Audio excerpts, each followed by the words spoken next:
It is 7:02 p.m. on May 11th, 2022, and I will call the Zoning Board of Appeals meeting to order on the continued public hearing for the 40B application of Jeffrey Engler of SLV School Street LLC to be known as a sanctuary at Manchester by the Sea for a comprehensive permit under Mass General Laws, Chapter 40B, Sections 20 to 23, construct 136-unit apartment complex for which the Mass Housing Finance Agency issued a project eligibility decision on September 16, 2021 at School Street, Assessor's Map number 43, lot number 18, filed with the town clerk on September 27, 2021.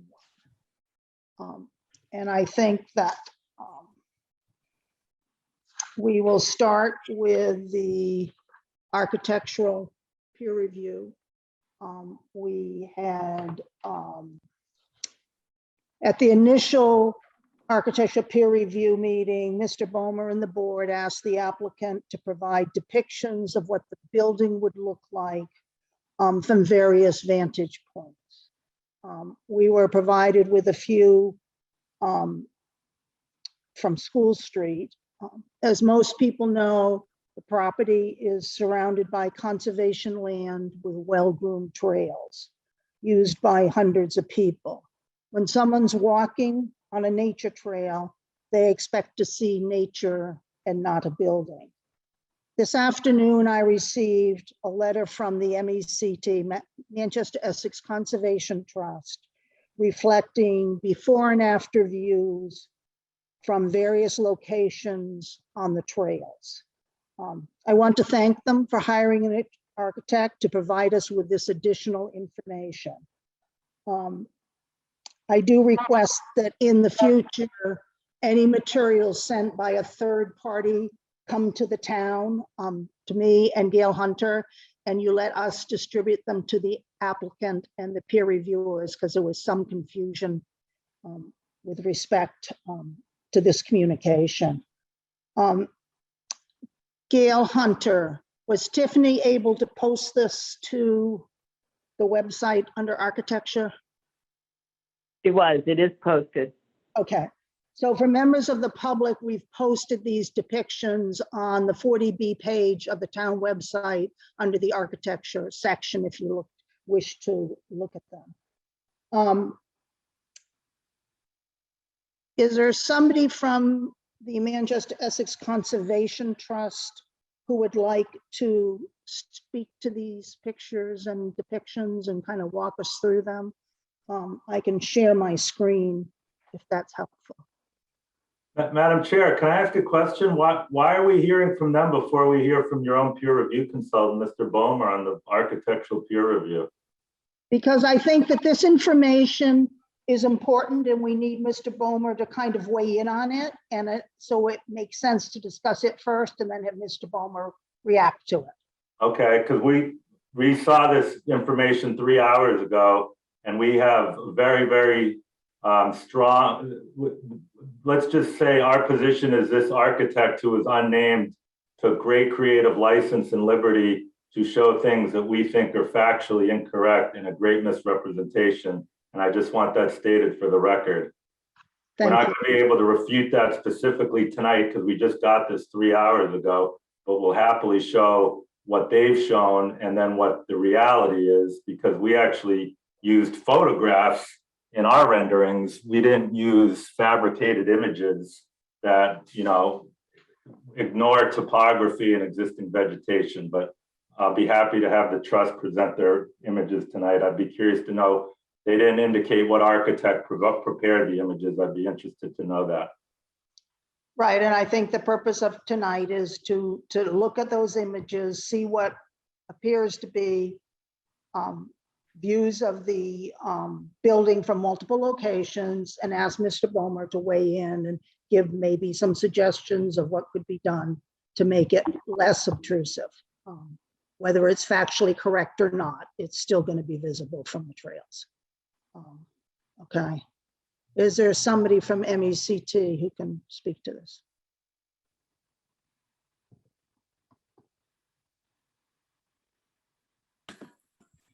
Madam Chair, I am Patrice Murphy, the Executive Director. I would be Yes. happy to. Can you allow me to share my screen, please? I will.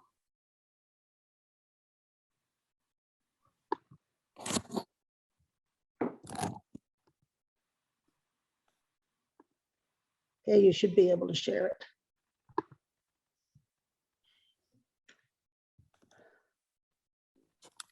Okay.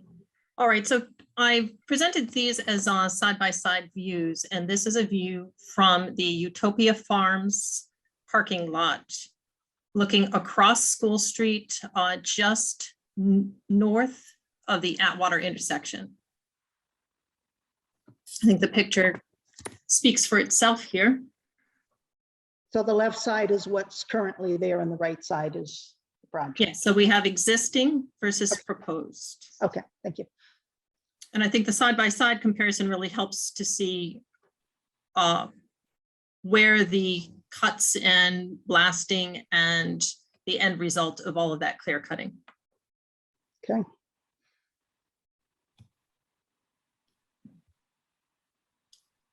Actually, I'm going to share a different screen here. I don't have the all the pictures. Just a moment.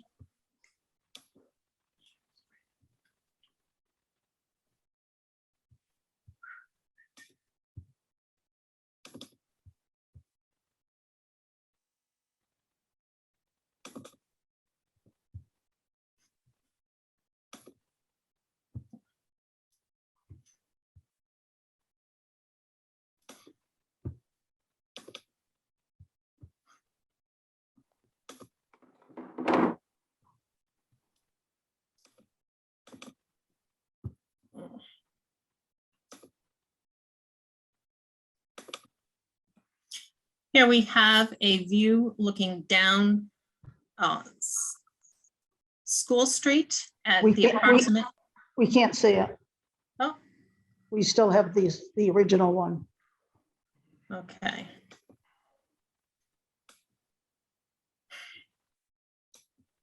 I'm sorry, I was not expecting to go so early in the presentation, so just bear with me for a second.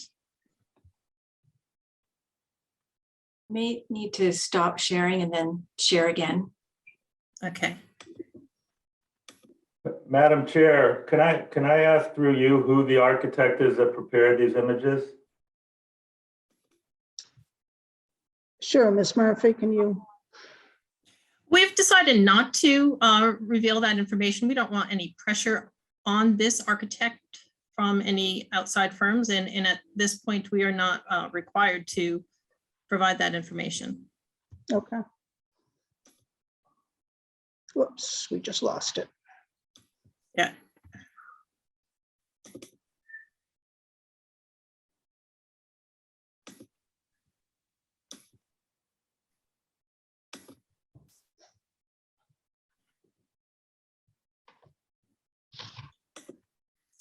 Okay, this view is approximately from the kiosk located on Old School Street intersection, looking across the small triangular area to the north of the project.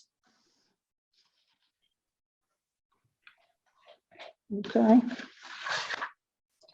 Okay, I'm going to try that stop screen, start screen here.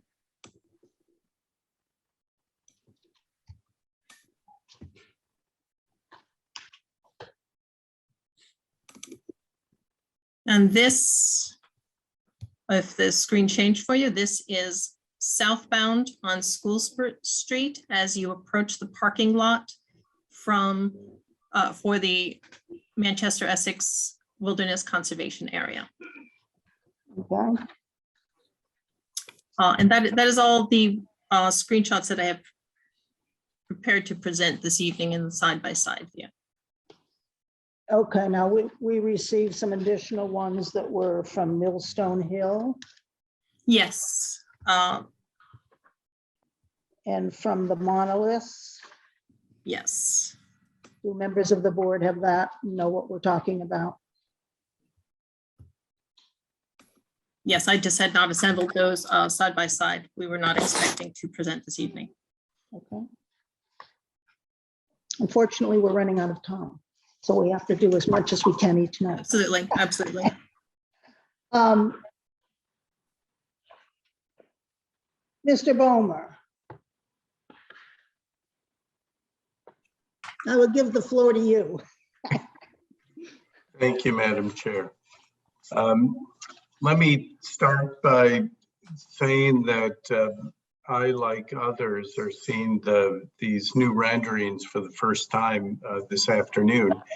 And I think maybe I'll start my review by saying that I see the, having people really concerned about the view from the public realm is, I think, a highlight of my first review letter on March 21st, and I think is notes the same concern and appreciation for some movement in that direction in my May 6th letter.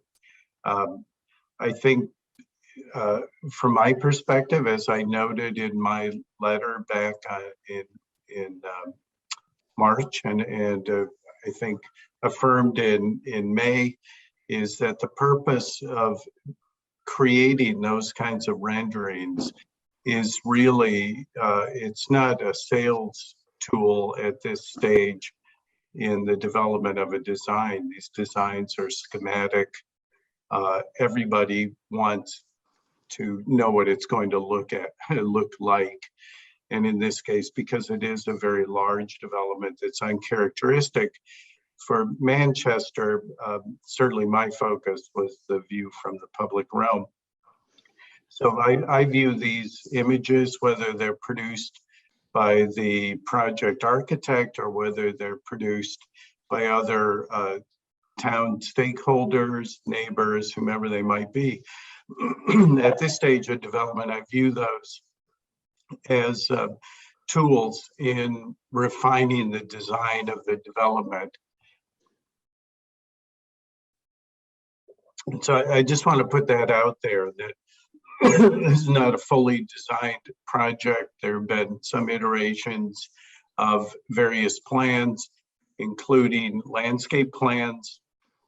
And in my opinion, the developer clearly, as do I, need time to really think about these plans and think about the verity of these plans. That makes a lot of sense, and nobody's had a lot of time to think about it, but I view them as tools and as a mechanism, I hope, for engaging with the development team to make sure at the end of the day that everybody's happy with those views, or if not happy, at least having participated in what those views might end up as the project, if the project is ultimately permitted and proceeds. So I think I'll stand back on really commenting on the images that I saw today, other than I didn't actually see a lot of differences as far as how the actual earthworks, and by earthworks I mean the views of retaining walls. They appear to be consistent, particularly from near the driveway entry. There was a difference. The applicant's views were not from 5'6" off of grade. They were a higher view up. But if you look at the kind of perspectival change that would happen with the retaining walls as well as the building, it was consistent with that vantage point being at different levels. So I didn't really, from the amount of time I've had to really look at them, I didn't see huge differences. The big difference is obviously, and I think I can put those behind us at this point, because I think that the developer needs to look at them, all of us need to look at them more thoughtfully. But I think the big message is that I think the developer has taken it very seriously. The concern that people have of the view of this development from the public realm And I think getting those images today really affirmed that there are a lot of people concerned about that. And I hope that the developer will take to heart that level of concern. I will say that in my letter, my revised letter of May 6th, and I hope you all know, I'm sure the board all knows, but I hope the public all knows that my letter of May 6th is based on documents that were submitted, revised documents that were submitted after I wrote that letter on March 21st. I reviewed 20, I think it was 20 additional documents that have been submitted. Counting today, it would be 21 new documents that have been submitted. So I think in order to fully understand my comments of tonight, I hope people have availed themselves of all of that material that's been submitted over the last several weeks. I think the big issues for me back in March, there were two big issues. We've hit on one of them already, which is the view of the development from the public realm. I want to talk about that a little bit in the sense that, in my opinion, I think as an architect, and I think as people who like to look at buildings, the strategy isn't always, is the building completely invisible from the public realm, but is the building framed in a way that it fits into the public realm. And I think that applies whether it's a two-family home on a small residential street or a large-scale development that has multiple perspectives. So I just want to be clear about that my opinion was never and isn't that the building should be or would have to be totally screened from the public realm. My concern is more that it makes sense in where it sits, that it really makes sense with context. And we did see in the new materials, there were renderings. I requested specific renderings, those were responded to. And it's not surprising that there may be other parties who would like to see other perspectives. And I hope the developer will be responsive to that and understand that that really does mean a lot to other people, even though it wasn't something that I specifically cited in my letter. So I appreciate the movement in that direction, that there has been, from what I could tell, actually carefully drawn perspectives by the applicant's architect. Again, their perspectival view is a little bit different from the images that just came in today, but they did appear accurate. They appeared coordinated with the civil drawings that really established the height of the retaining walls. And they did appear to be coordinated with the landscape drawings, as well as some small elements, including a covered bus stop at the entry point of the development. I did note in my letter, and I think they're important points, and I think if we can continue this discussion about the perception of the development from the public realm, I hope the developer will take those to heart and integrate those changes into their view. There were a number of them, at least one of them was picked up in the images I saw today. That was an overhead power line. I think there are other important points that will both help the developer come to the right solution on the views from the street, but also satisfy the public's need to understand what's coming, and certainly the board's need to understand what they may be approving. So I appreciate the movement in that direction. I see today's submission from the trust as working in that same direction. I'll anticipate a little bit of what Mr. Engler may say. It is important to note that there was no representation in those drawings made that were submitted today that there was inclusion of proposed landscaping materials. That is really important point. I think what you're seeing in the images today is a project that hasn't been touched by the landscape architect yet. And I think actually my letter kind of pushes that point forward. I think if proper screening is the direction, or well-balanced screening is the direction to push this development, I think at this point, a lot of it is in the hands of the landscape architect. And I would hope that their landscape architect would have access to these drawings and really think about all of these perspectives.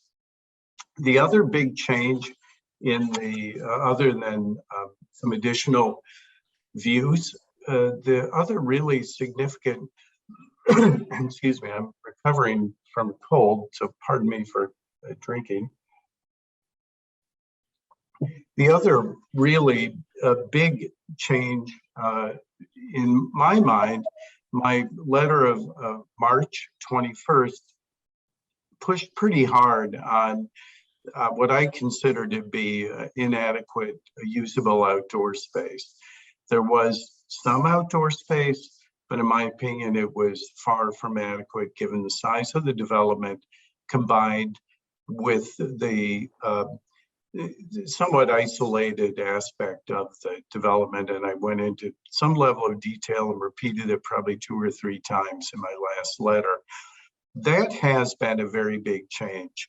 And that was facilitated, as you know, at least all the ZBA members know, that the development connecting to a municipal sewer connection made a huge difference in 2 ways, 2 very important ways. One is it did provide the opportunity for more usable outdoor space on the site, although I do point out in the letter it did require construction of some additional retaining walls to create a space that's flat enough to really be programmable.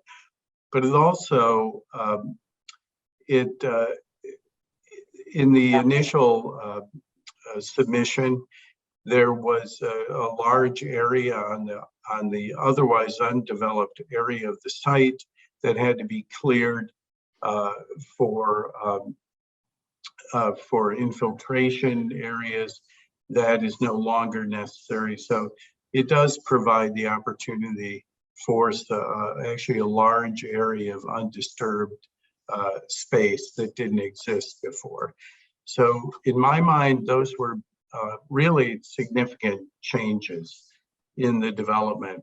I think what's missing, there are a number of things, and I do highlight them in the letter, and I'm happy to respond to questions or go into greater detail as required.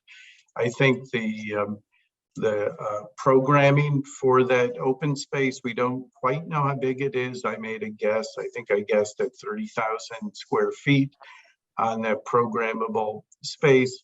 We don't really know what the program is. I think it was called out as nature-oriented open space. I think the details matter of how that space might be programmed. Probably another, I think, important part, it needs to be integrated into the renderings as well as the site drawings. I don't see the accessible path down to Summer Street as optional. I think the only way the developer would really legitimately not provide that path would be through a variance process with the Architectural Access Board. I think, let me see if there are other highlights here. I already mentioned the programming on space. I think that matters. Knowing a little bit more about that. I think it would be good to know. I would suggest that if we're able to continue to push ahead on getting accurate views from the public realm, I did suggest that the development team with their landscape architect survey existing, where in any case where existing landscape materials are relied on for mitigating the view or really seeing the scale of the building, if not blocking it. I did suggest that they survey the existing vegetation, and if there would be a huge change in that view, consider expanding their landscape plan to improve, to include improvements to existing areas of landscaping. What else? Another one that matters, I think, and I think the renderings, whether they were the ones we saw today or the ones that were provided by the developer, I do think that turnaround area is a particularly visible part of the development. So I did suggest in my letter that while there are pole-mounted light fixtures that make a lot of sense as you go up the driveway to the development, I would consider a different type of lighting at that turnaround. I think unless that is considered, given the height of that part of the site and 20-foot pole-mounted fixtures, I don't think it will do the development a lot of good. And I think it's unnecessary, given that it's not a part of the site that's really a programmed part of the site other than for cars to turn around or to enter the parking garage. So I'd suggest some really cutting back on the lighting in that part to minimize the impact at night. There are a number of other detailed comments in my letter that haven't really changed. It's not unusual that some of these other issues would come in later on. For example, the number of EV spaces on the site. I think that is a really good thing to know. It is a site that is going to be heavily reliant on automobiles, and we all know that electric vehicles are the way it's going. Keyed with that is a detailed TDM. I think that's our transportation demand management program. I know this developer has certainly worked on multiple projects that create some really effective plans. And I think this is one that really needs it. Otherwise, maybe I should leave it there. Again, I certainly offer my services, even though I can't opine on it right now at looking at those new views that came in today. But I think the important thing for everybody to keep in mind is that whomever the architect is who prepared those did not provide existing land or proposed landscaping in those renderings. So I'm hoping that we can all look at it that way, that essentially maybe this is the way it would look if there were no landscaping proposed in this development. That isn't the case. There is landscaping proposed, and I hope that the developer's landscape architect can use these images as a tool to get to a point that really is satisfactory for multiple parties. So I'll leave it at that, and unless I'm open to questions. Again, I submitted this report, I think 6 days ago or 5 days ago. So maybe not everybody's had time to look at it. Yeah, I have a couple of questions. And I'm looking at the depiction from the applicant at the drive entry. And there were just kind of two things that came to mind. Number one, the building looks awful white to me. And I'm wondering if there can't be materials used so it doesn't stick out as much. The other thing I was wondering is, I expect that there's going to be between 350 and 450 people living on the top of this hill based on the number of bedrooms. And one of the concerns all along has been the single driveway down. And when I look at this picture, I wonder, is there any way that a staircase could be built down from that turnaround down to the school street to the left of the retaining walls? It looks like there's space, and I don't know if that type of thing is feasible, but it might at least give people a second way out. And You know, it's interesting you bring that up. Is the one of the points I brought up in my original letter was helping create a sense of connectivity with the community. And certainly a gesture like that matters. I think the issue with that would be that it in no way is a substitute for a truly accessible path up to the development. So I think at the end of the day, in most cases, the preferred course is really provide the same pathway for able-bodied people as well as people who may be who may have some disabilities.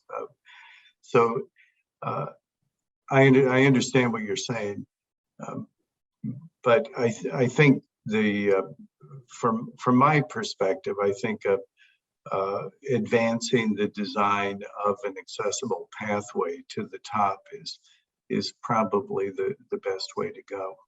I was thinking of having both. Well, then that is possible, and I think that would be acceptable from the Architectural Access Board. But I guess I'd put that one out to the developer.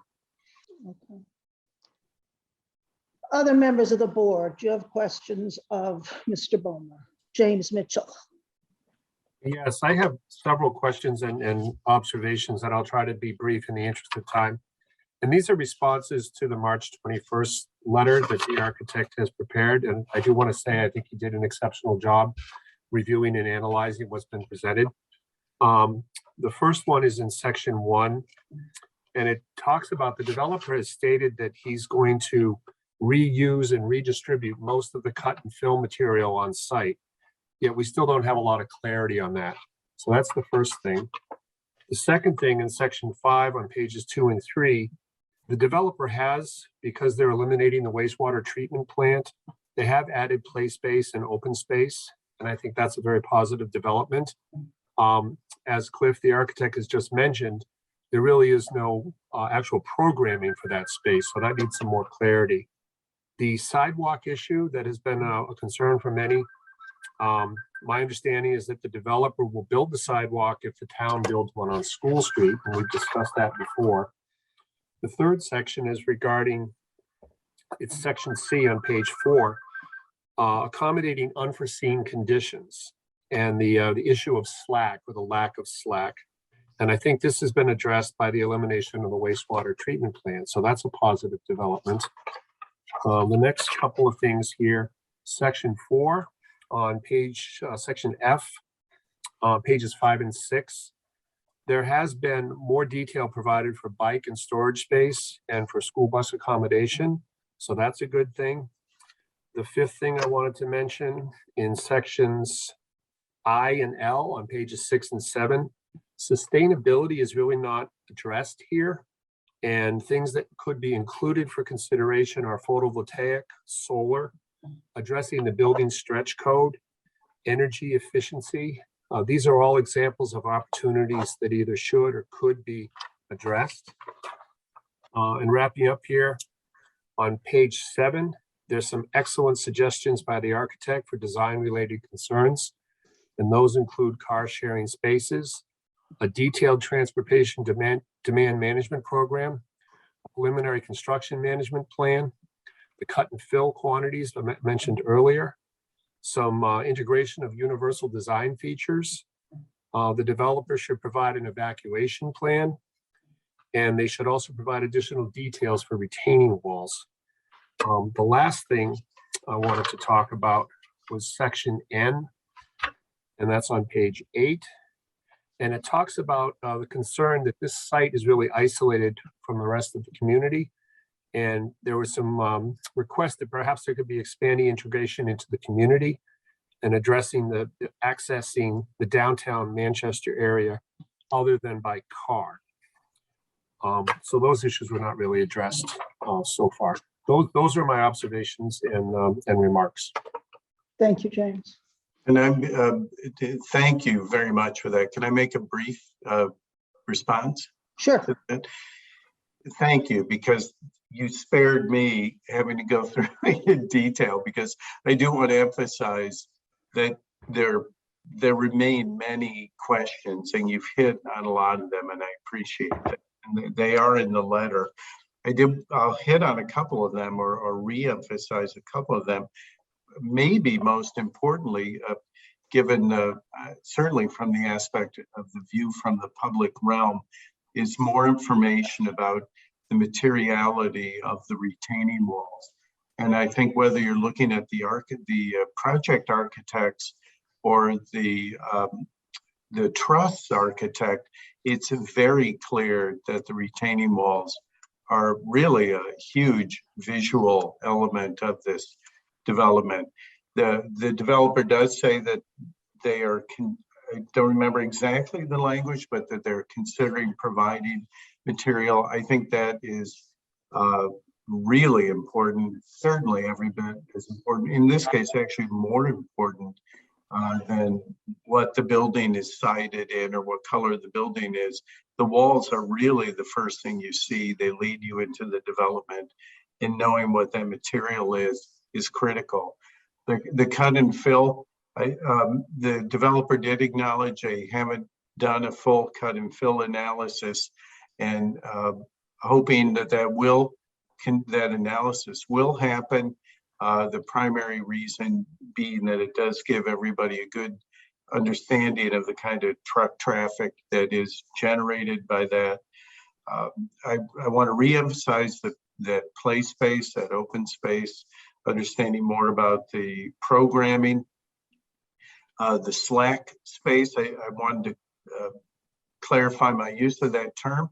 I think the reason that the elimination of the on-site septic treatment plant did create slack space was now there is slack space to deal with stormwater, and there's just a lot more area on the site to deal with both programming issues and stormwater, which is really the only water issue they're dealing with now.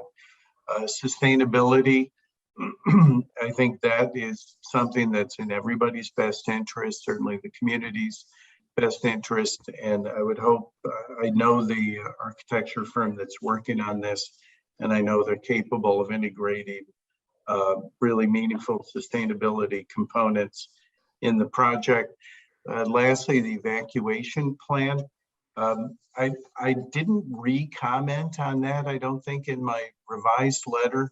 And the reason was that to me, that is the fire department's issue, and the degree to which I think I said that the developer had represented that they'd met multiple times with the fire department.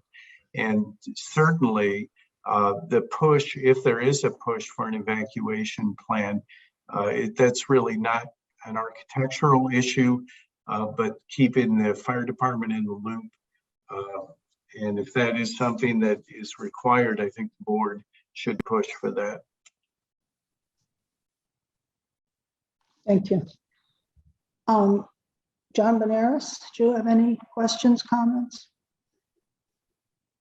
I think we've touched on a lot of items thus far. I appreciate your analysis, Mr. Bomer. One of my questions is regarding your letter with your responses. Is that considered final form, or are we expecting another letter that we can that will sort of whittle down these outstanding items that are more, I suppose, acknowledgements than additional requests from you.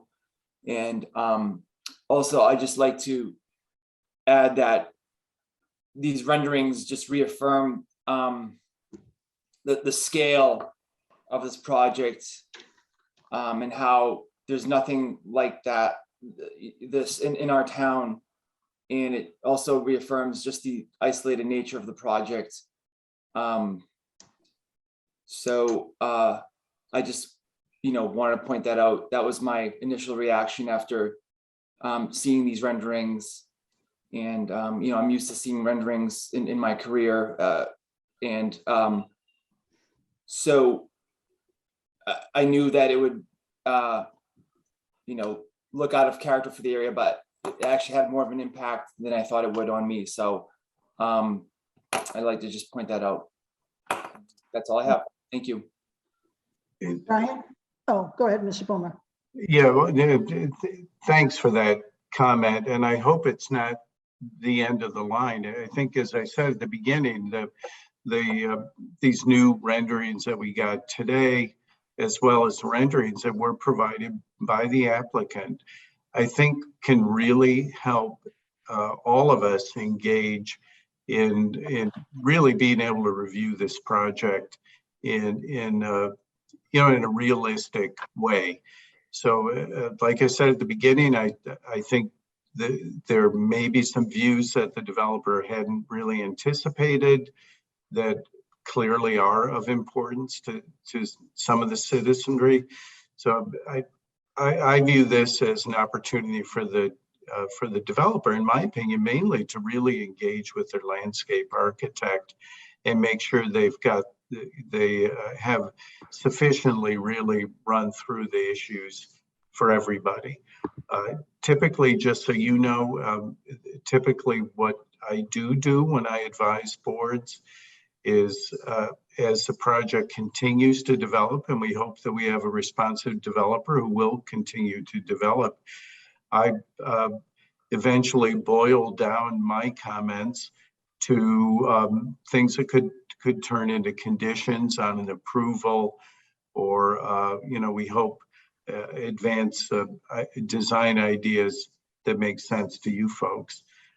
So no, I don't see this as the end. This isn't a final report. I hope that we're very much, all of us are very much engaged in advancing the design of this development. Thank you. Brian, do you have any questions or comments? I'm going to hold on questions until I hear the applicant's response to some of the comments that Mr. Bomer made. But I do have one comment in keeping with what John said. There's nothing like this in Manchester. There's actually nothing like this on Cape Ann, for the 3 towns on Cape Ann. This is totally out of character for the character of Cape Ann. And so with that, I'll just wait to see what Mr. Engler has to offer. Thank you. Jim Dietrich, do you have any comments or questions? Thank you, Madam Chair. Can you hear me okay? Yes. I'm having a terrible time with this. I wanted to express my thanks to Mr. Bomer for the work that he did, and also to the people, was it Manchester Essex Conservation, for providing us the material which they did. It's very interesting. It certainly points out that we will have a much better idea of what this will look like when it's completed. It may not be perfect, but I didn't hear anyone say, or didn't hear Mr. Bomer say, that it did not fairly represent what anyone would see. Maybe some additional trees and things like that would soften the look, but I didn't hear anyone say that it was grossly wrong. And if I need to be corrected, I would appreciate being corrected on that matter. Other than that, I will hold my comments until the applicant has had his turn to comment. Thank you. Sean? No, Sarah, I think everything's been pretty well covered so far. Just thank you to Mr. Bomer for all that he's done on this. Okay. Catherine? I don't have a lot to add. I just would, I guess, agree with everyone else about what the points have been made about the sort of the character of the structure. And actually the views that were most striking to me were the views from some of the conservation areas that actually weren't shown on screen tonight. Those were impactful for me personally.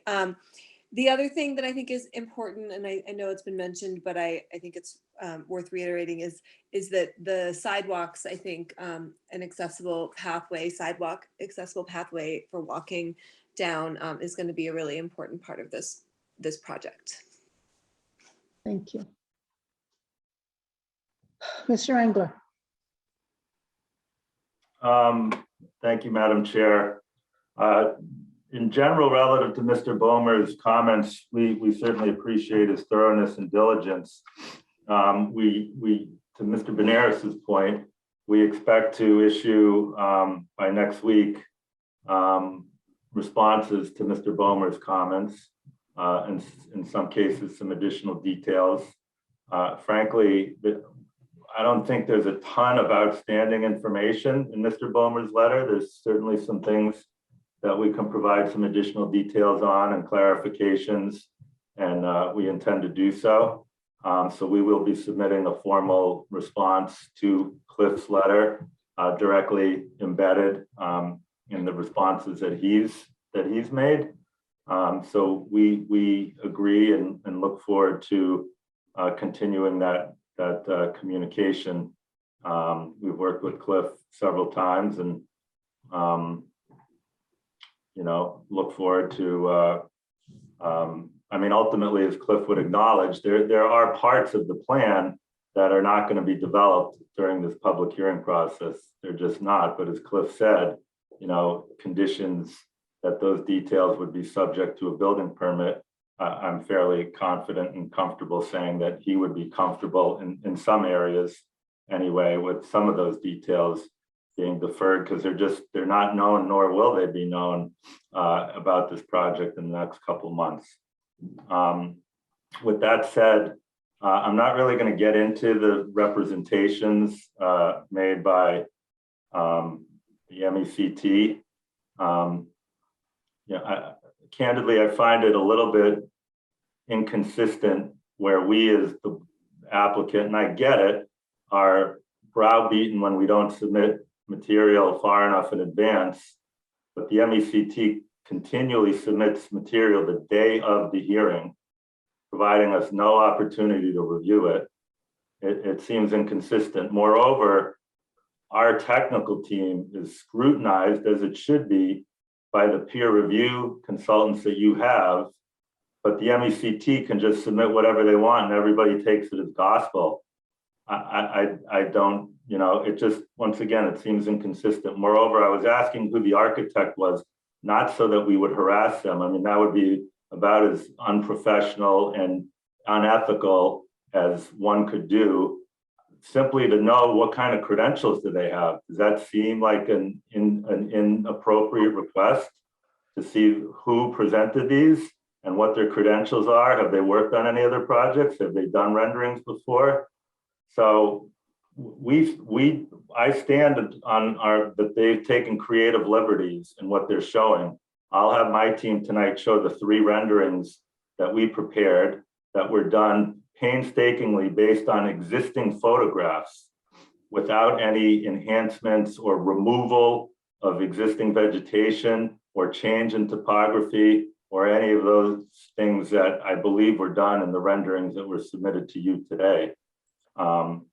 So, a lot of the things that we heard from Mr. Bomer will provide, and we look forward to continuing the conversation.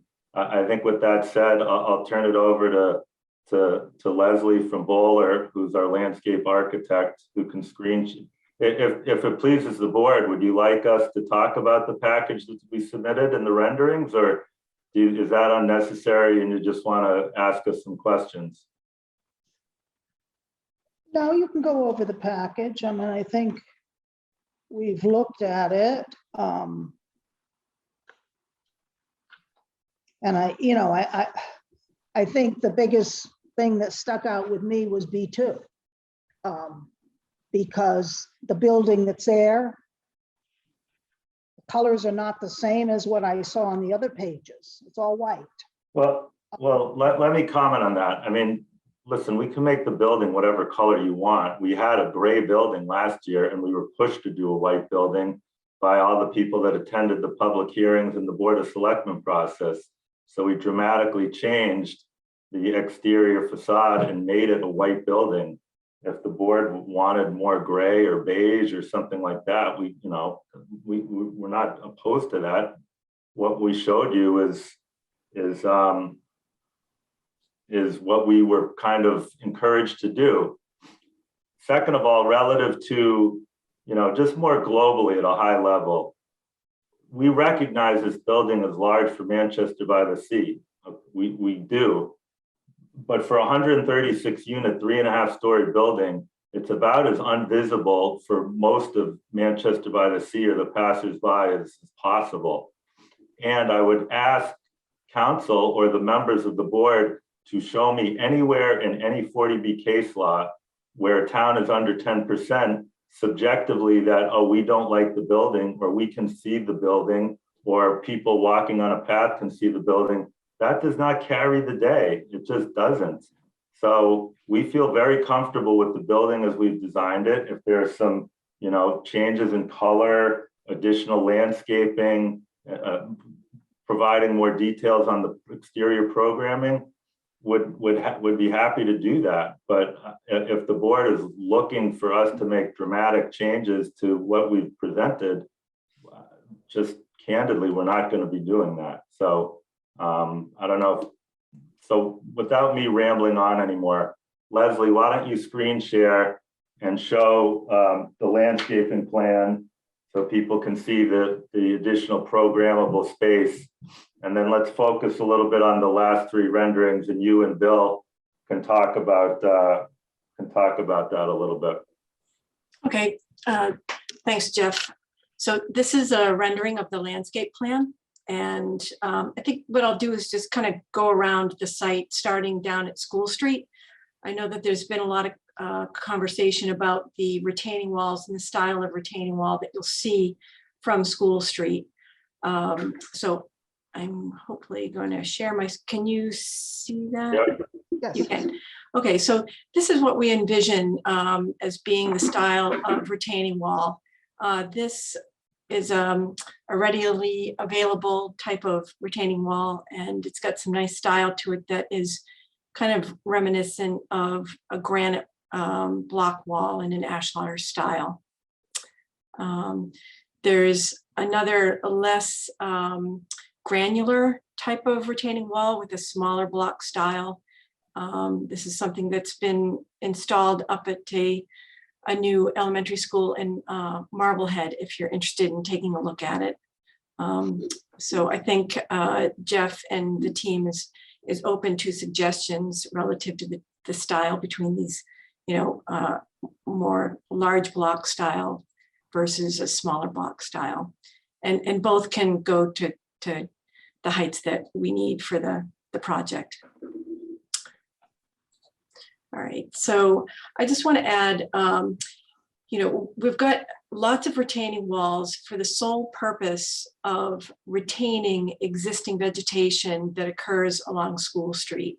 There's a very narrow gap that allows a view into the site, particularly when you're driving, I think it's sort of southwest down School Street. You'll get sort of a narrow view between the existing trees. And that view, I think we've all seen the architect's renderings. Let me just share that as well. So this is a view of the building as you are looking across School Street from, I think it's Atwater Road. And you'll notice that we've got quite a lot of existing vegetation on this side. This will all be meadow grass. It won't be just a lawn. It'll have a very natural feel on the top. We've got lots of shrubs that will soften the look of the retaining wall terraces, and proposing, things that kind of drape over it, and over time will really help to soften the look of this vertical wall. At the top of the slope, we're proposing these arborvitae trees. And the reason for that is that there's, a slope that comes up and it's coming off of the, let me go back to the plan. So in this area, the slope starts right off the edge of the turnaround, and there's a narrow level area that's available for planting trees. So the selection of these arborvitaes that are very fast growing, they're very hardy, they create a great green wall, and over time will get to be 30 to 40 feet tall. They're quite large. And then we're also enhancing the screening from School Street by adding some more conifer type trees that are located in an area where there's more level spot. And that combines with the existing vegetation, with that in the background, and really help to kind of soften the look toward the developed area of the site. As we're going up towards Old School Street, this is the conservation area, and we completely understand how sensitive the view from this valuable open space resource is, and we've proposed on the landscape plan to show that, to add evergreen trees and conifer trees and place them strategically such that we're reducing the view up this hill toward the site and toward the building. So if you're a person walking along, you're at most 6 feet tall, let's say. The combination of the existing vegetation, these proposed evergreen trees, you're really not going to see through all of the existing vegetation and the trees up through to the site. Now, we really can't speak, like Jeff said, to some of the images that were shown or prepared by the other architect of these recent views, but we'll certainly take a look at what the view could be from those similar vantage points and really work to mitigate any impacts from those views that we, in ways that we can control. We can only control the site. We can't really control what's off the site. Let's see. So as you're coming up the site, the previous wastewater treatment area has been repurposed because we're connecting to town sewer. And as Mr. Bowman had mentioned, we've got a retaining wall that's quite high, and that there's a fall protection fence on the top of the retaining wall. And one of Mr. Bowman's comments was that really feels we need to extend that fall protection to where this slope occurs on either side. So we're happy to do that. Another comment that he made was that, if people are kicking a ball around and it goes over the fence, then at a 4-foot height, that might happen easily. Typical playground fence heights are around 6 feet. So I'm sure the developer would be happy to increase the size of that fence to make sure that we're reducing the likelihood of balls kind of falling out of the play area. As of now, we're really just keeping this as a multi-use open space for people just to kick a ball around or be out in the sun. Haven't taken it too much further than that at this point, but certainly we'll be considering other amenities that a development like this would want to have nearby their homes. And the other addition since the initial submission was the addition of a play space for the younger children. And again, we haven't gotten into any real detail, but we are committed to doing something that has a nature theme, given the abundance of nature that surrounds this site and will continue to surround the site for forevermore. And we want to kind of tie that theme into the play spaces and allow kids to learn from that. Leslie, will you highlight the access from the building to both areas? Because I think that was something Mr. Bomer had mentioned in his letter. Sure, yeah. So this walkway coming out the west side of the building is the accessible route to the play area. And that's been proposed right from the start. And there's a little gate right here, and then there's a double gate allowing for maintenance or emergency access coming up the grass pavers. Additionally, the initial site design had the sidewalk stopping at, oh, come back, there we go, stopping at the end of the parking lot. Since the initial submission, we've extended the walkway, we've added curb ramps. The other curb ramp isn't shown on this rendering, but and a crosswalk that gets us over to the multi-use open space area. Let's see, some other comments that Mr. Bomer had made were, increasing the number of bike racks. We've added some bike racks right at the main entry. And some concern was stated in the review comments of, having some sort of buffering between the units and the amenity space.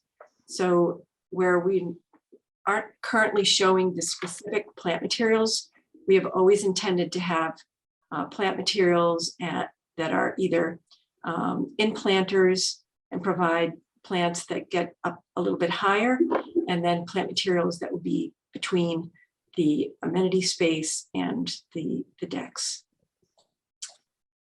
And something, Leslie, just to add on that would be that we'll continue to study an architectural privacy screen as well to help shield, give a little bit of additional buffer between the units at that level and the pool. Right. Thanks, Phil. Let's see. I think that covers most of the comments that we received. Again, I will continue to look at those views that are of concern, going from places outside of the site toward the site, and see if there are ways that we can increase the screening between those sensitive receptor areas. Leslie and Bill, I mean, it's safe to say, as this image shows, that passersby on School Street, unless you're right in front of the building or the driveway access, because of all the existing vegetation and the change in topography, you're really not going to see anything. I mean, I want to go to our last two renderings, which are much further down the street, but yeah, right there. If you're past our site in either direction, and right there, I mean, what's somebody going to see? Yeah, you'll just see the retaining walls. Right. Looking at an angle. Yeah. Right. Yeah, and this is a little, also a little deceptive because it has an elevated view where you'll really be looking up toward the building, and the angle that you'll be looking up, you'll have all of this layering of topography and vegetation, and you probably won't see the second and first floors. Well, maybe what we'll do is we can look at what somebody, I mean, because we're kind of across the street on the hill. Right. I think what we'll do is we'll try to show a representation of what somebody on School Street will see. Yeah, as approaching. Go ahead, Bill. Yeah, I was thinking you have to maybe a view as they're approaching this sort of narrow viewport that opens up. Yeah. Right. So as you're coming a little bit closer, there's gonna be a quick moment if you're in a car, that you're gonna get a glimpse that of all the walls. So. And on those two images, Leslie, if you move back, and Bill's pinch hitting tonight for our primary project architect who's been involved from Jump, but I can say that these two images are photographs. They're not they're not rendered images. They are photographs, actual photographs that we've taken our building and based on existing topography, all right, and how our building will sit on the site, that is what will be seen from School Street further down in the parking area. Can you go to the next one? And then that's what we'll be seeing from the entrance to the trail. But once again, those are existing photographs. There's no creative license taken in the preparation of that. Can I ask a question on page A201 of the architect? Leslie, can you go back to that? Which one? A201, I think. A201.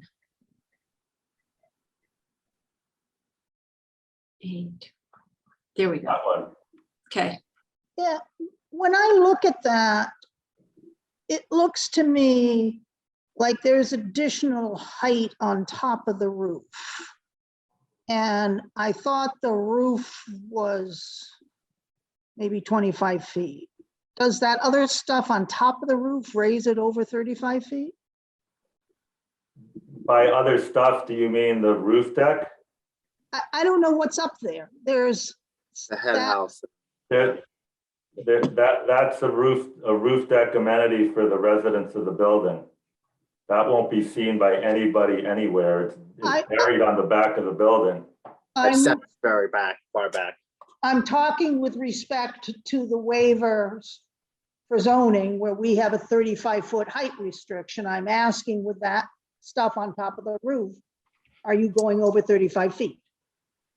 That does not count towards the building height area unless there were habitable outdoor. The outdoor space doesn't count with a stair up to the room. If there were a. You've got walls, don't you? Yeah, there's walls up there. We'll revisit Okay. that. I mean, So you can just look at that again and Mhm. see whether you need a waiver from the 30-foot height. Okay. Thanks.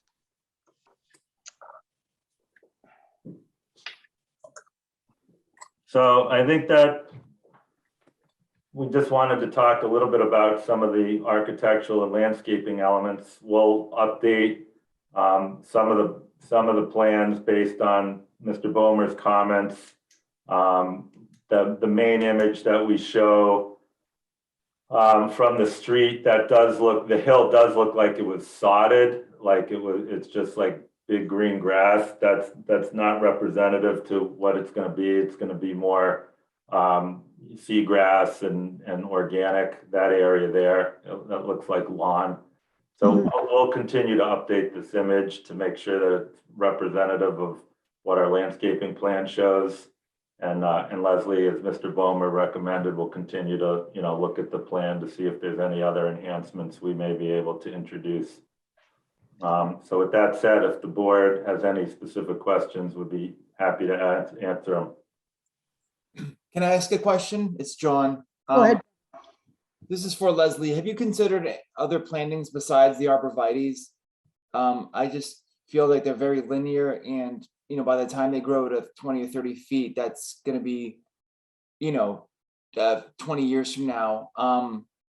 And let's say if one dies 10 years from now, then they typically grow at the same time, but then if one dies, it's hard to replace that plant and have it look consistent with the landscaping.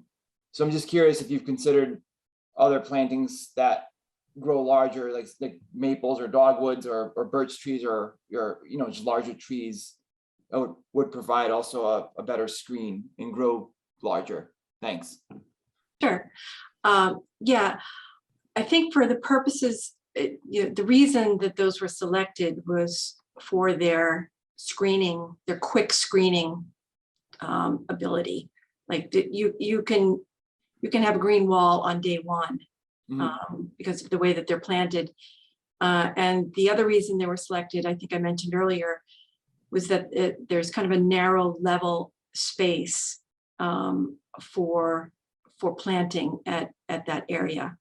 If we were to try to push the slope out to create more of a level area, then we might need another wall. So we're honestly, I really didn't think of any other plants because this one fit the need so well. But where I did have opportunity to plant more coniferous type, like Christmas tree type trees for buffering, I did take advantage of that. I think I showed in the previous plan. Yeah, so right in here. You can kind of see, I'll just zoom in a little bit and you can appreciate the, here's the slope, top of wall here. The slope comes up and there's just this narrow level area before you end up at the curb.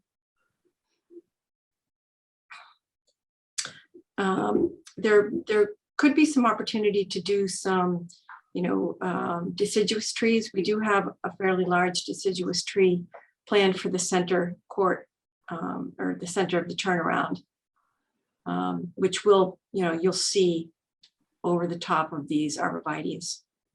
And if we can create any planting pockets that allow for some additional deciduous trees, which, they lose their leaves in the winter, so they aren't as, a single tree as effective as a long hedge of evergreens. Right. I was going to suggest if you could consider incorporating some trees within that top portion of that meadow area, just to soften that meadow and help conceal the structure from School Street. Okay, sure. We'll take a look at it. Maybe swap out some of the evergreens for deciduous. Or even putting some in the open spaces. With the grass. In here.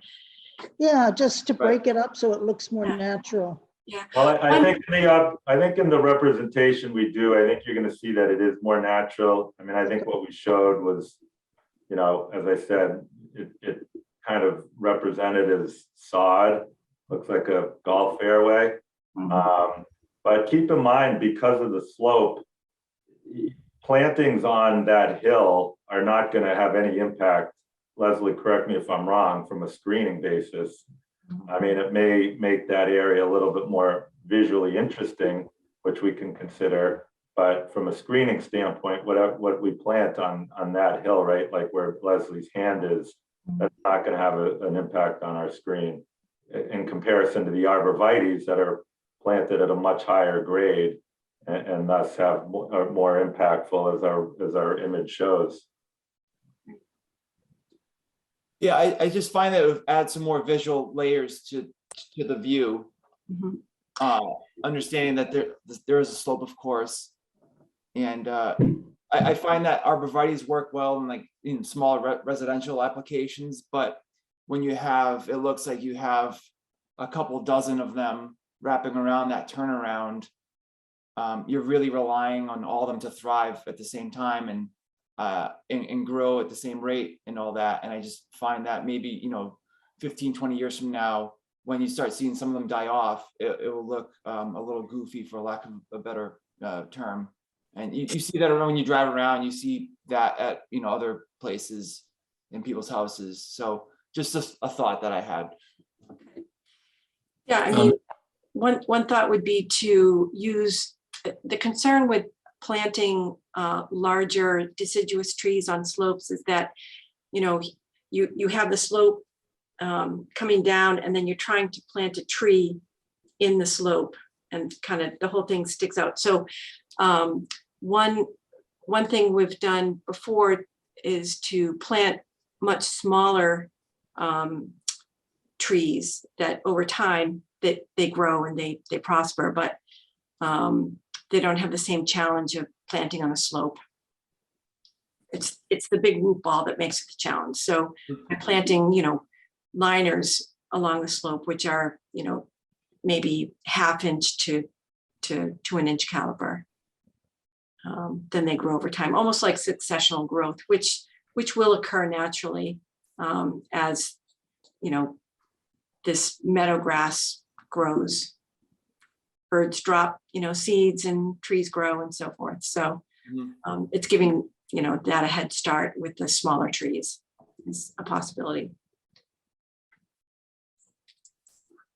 Madam Chair, Yes. Brian, Brian. I just want to echo what John and you both said. I'd like to see a lot of that meadow area return more back to what the existing state was, with a mixture of deciduous and coniferous trees in there. I think it would soften the entire look and take away, because right now it just looks like one flat piece of land going up to a flat building. And I think that if we add some trees into there and try to integrate it back into what it was, it'll take a curse off the entire site. Just my comment. Thank you. Sarah, I don't know if you can see Mr. Bomer's hand. Oh, no, I can't. Mr. Bomer? Yeah, thank you.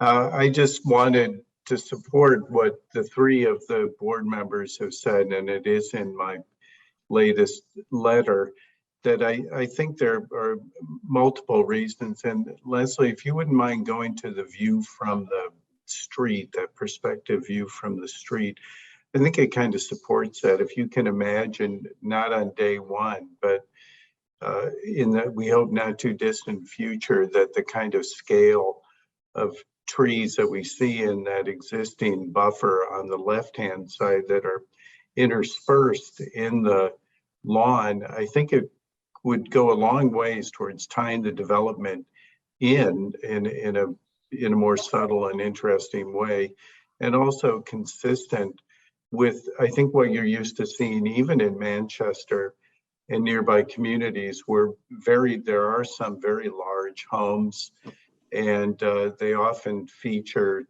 specimen scale trees in their front yards that do provide foreground and a connection with a more natural kind of setting. So I totally support that as kind of deformalizing the look of this landscape and trying to tie it in better with what we see as the existing natural growth.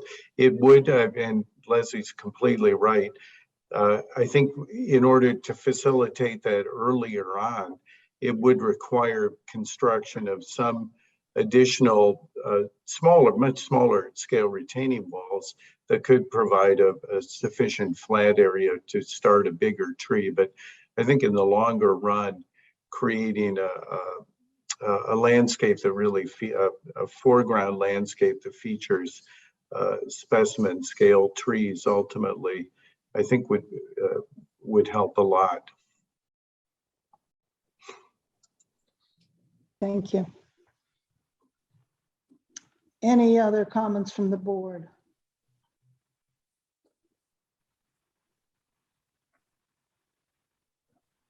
I'm okay, thank you. I'm good, sir. Okay. Patrice Murphy, you have your hand raised. Yes, thank you, Madam Chair. In our architect's rendering, the lawn area above the entrance view is depicted as wildflowers, which is inconsistent with the applicant's drawings, and he's drawn that attention to that. The landscaper Leslie described it as meadow grasses, but Mr. Engler called it sea grasses. On the surface, this all appears to appeal to the appetite for the environmental concerns of this community, but I would like to know more definitively how the applicant intends to maintain this large wildflower or meadowgrass, or however they're calling it. Specifically, will it be native wildflower mixes? Will the meadow be mown or brush cut periodically? Or will it be allowed to progress to an early successional meadow with trees and eventually forest? And if that's the intention, how deep is the soil in this area over the blasted ledge to support larger trees? Related to that, with such a large disturbance area over a long period of time, I'm concerned that this is an area ripe for invasive species to take hold and then to spread to our conservation area. Invasives often come in with construction equipment, and I'm concerned about the invasive species such as tree of heaven, Japanese knotweed, Japanese stiltgrass, glossy buckthorn, garlic mustard. These are all tough to get rid of once they're established. So I would urge the board to have the developers specify the seed mix if they're using native perennial mix, to specify a maintenance plan, and to include non-herbicidal control of invasive species throughout both the construction and afterwards. Thank you. Mr. Engler? Or Leslie? Is there a question? Yeah, can somebody specify what's going to Yeah. be used? Well, we've heard a lot of comments on that part of the site. So let us, take a full pass at the whole thing. And as part of that, we'll come back. I mean, listen, I'm not a landscape architect, so I'll certainly, I have an excellent one, but my preference would be to leave that as, once it's planted and whatnot, untouched, undisturbed, and natural as possible. We certainly recognize the concern about invasive species, and we'll take that under consideration. But let us huddle amongst ourselves, and the next iteration of the landscaping plan will specify that area and also consider some of the other things that we've heard from both Mr. Bomer, the board, and members of the public. Thank you. So given that, when are we going to be prepared to revisit this? On May 25th, which is 2 weeks from now, or June 6th? I can say for certain we'll have the written response next week, Madam Chair. I don't want to put my landscape architect on the spot, but I think we're just doing some modifications to a plan. So I would hope, I also want to be sensitive. I don't want to drop this on the board or the peer reviewer the day of the hearing, unlike the MECT.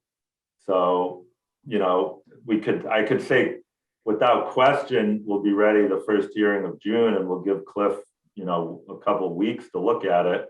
Or I can say we'll endeavor to provide it, by the end of next week at the earliest, in which case, Cliff and the board will only have a couple of days. So it's really, I guess, up to the board.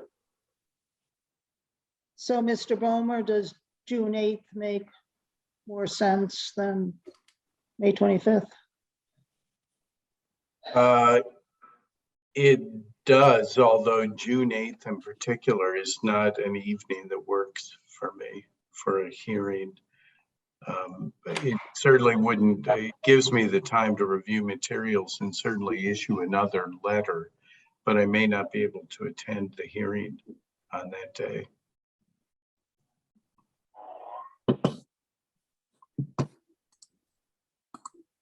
Well, at this point in time, we have only 3 dates remaining: May 25th, June 8th, and June 22nd to conclude all of our business on this public hearing. Unless Mr. Engler wants to give us an extension.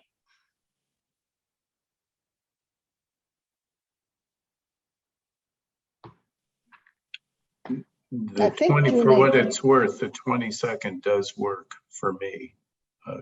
June 22nd does. Okay.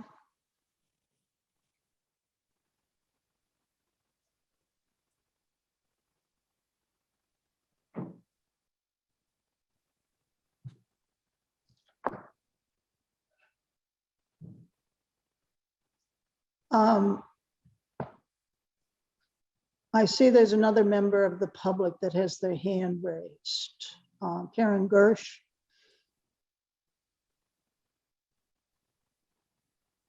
You're muted.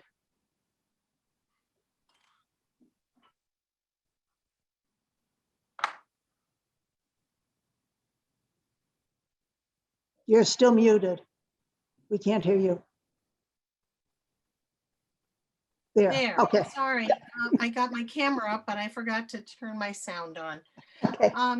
Just to say, I have been listening each and every meeting and haven't made any comments because I was waiting to hear if there was anything different that maybe I could add that people haven't already asked or haven't responded to.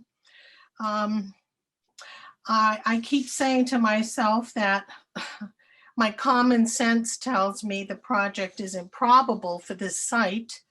And I realize that 40B affordable housing should fit in with a neighborhood in some way. I don't see this fitting in with this neighborhood, that's for sure. That's not to say somewhere else, but not on top of this hill.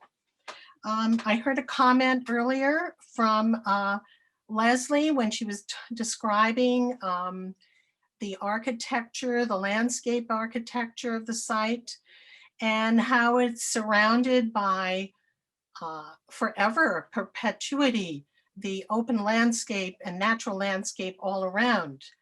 Well, there's a rock down Old School Street that has a plaque on it that's been there probably for 150 years. It says that that land is supposed to be kept open forever for people to enjoy.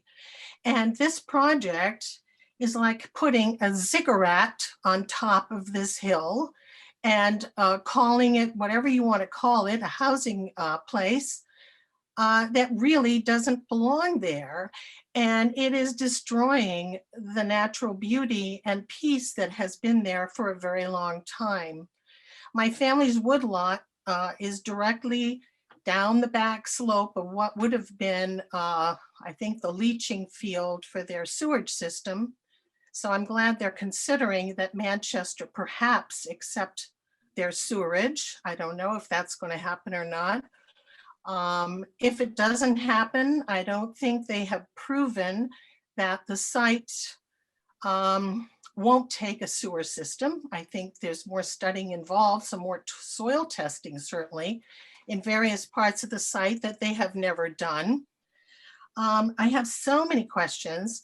And when I think about this road going up one way and ending at a cul-de-sac, for all these people up there, if there's a fire, if there's any emergency whatsoever, 100-year storm, I don't know what could come along.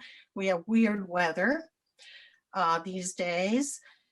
Perhaps they can look at their road design if they're pushing to put this thing up there, that the road could go up one way as an entrance and come out another way as an exit. Perhaps they have more room for that. I've seen that done in other places where a motel may have a way up one way and a way down the other way. What else was I going to say? I'm just concerned about the retaining walls, the height of the retaining walls and runoff from storms.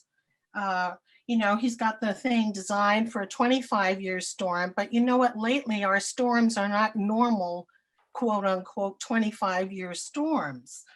I think there's more that needs to be done on that.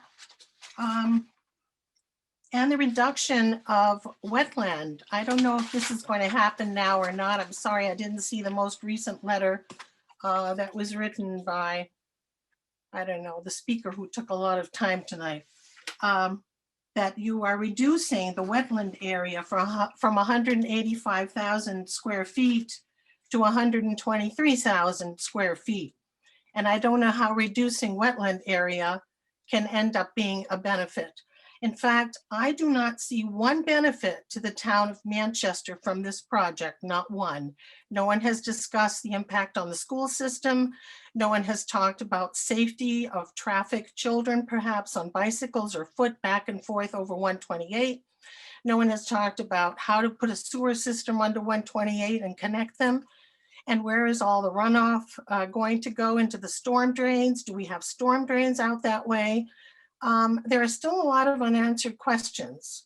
And I just wanted to let you know that's where I'm at and that's my opinion. And I think the project for this site is a terrible idea. Thank you for hearing me out. Thank you. George Davis.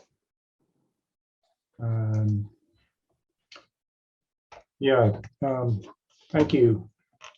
Thank you, Chair Mellish. The state has a handbook regarding design review of 40B proposals, and that handbook points to a section of the implementation regulations for the law, and you're probably well aware of that. What I'd like to emphasize now is that the regulations indicate that approval of the project depends on satisfying certain criteria, including the site being, quote, generally appropriate for residential development, unquote, and the, quote, project design is generally appropriate for the site. And the regulations enumerate some considerations that include building massing, topography, and integration into existing development patterns. This proposed development in no way satisfies those criteria, in that the site is not generally appropriate for residential development. There is no residential development existing or intended in the area of the site. And even if the site were suitable, the project is inappropriate for the site, considering the massiveness of the building and the topography, which places the building on a pinnacle rather than, in any sense, integrating into an existing development pattern.